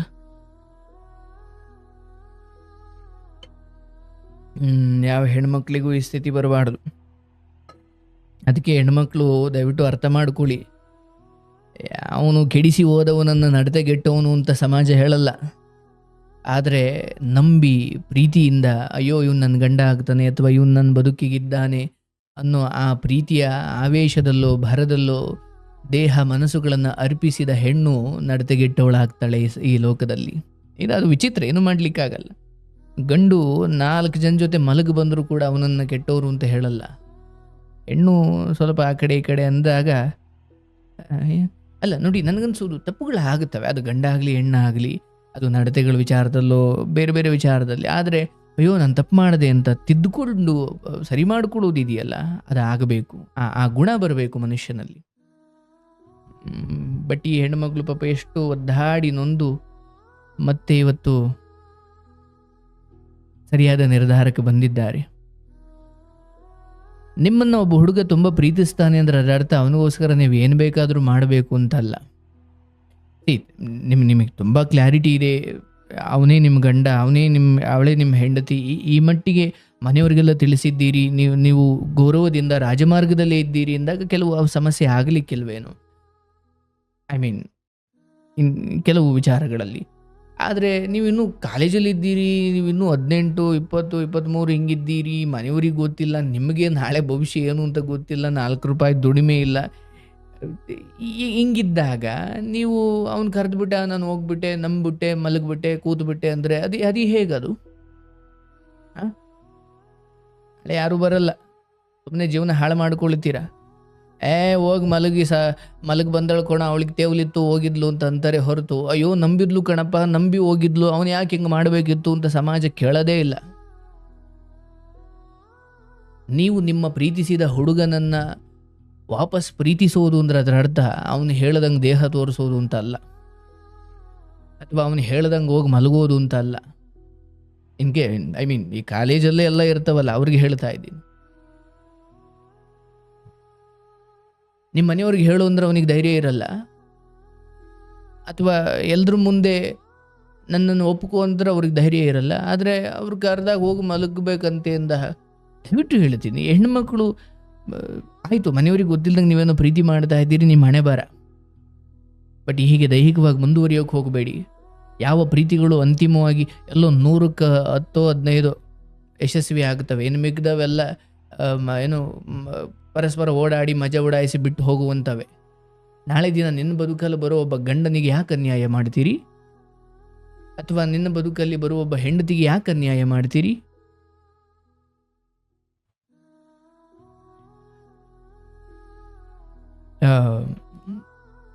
ಹೆಣ್ಣು ಮಕ್ಕಳು ನೋಡಿ, ಆಕೆ ಈಗ ಎಷ್ಟು ದುಃಖದಲ್ಲಿದ್ದಾರೆ.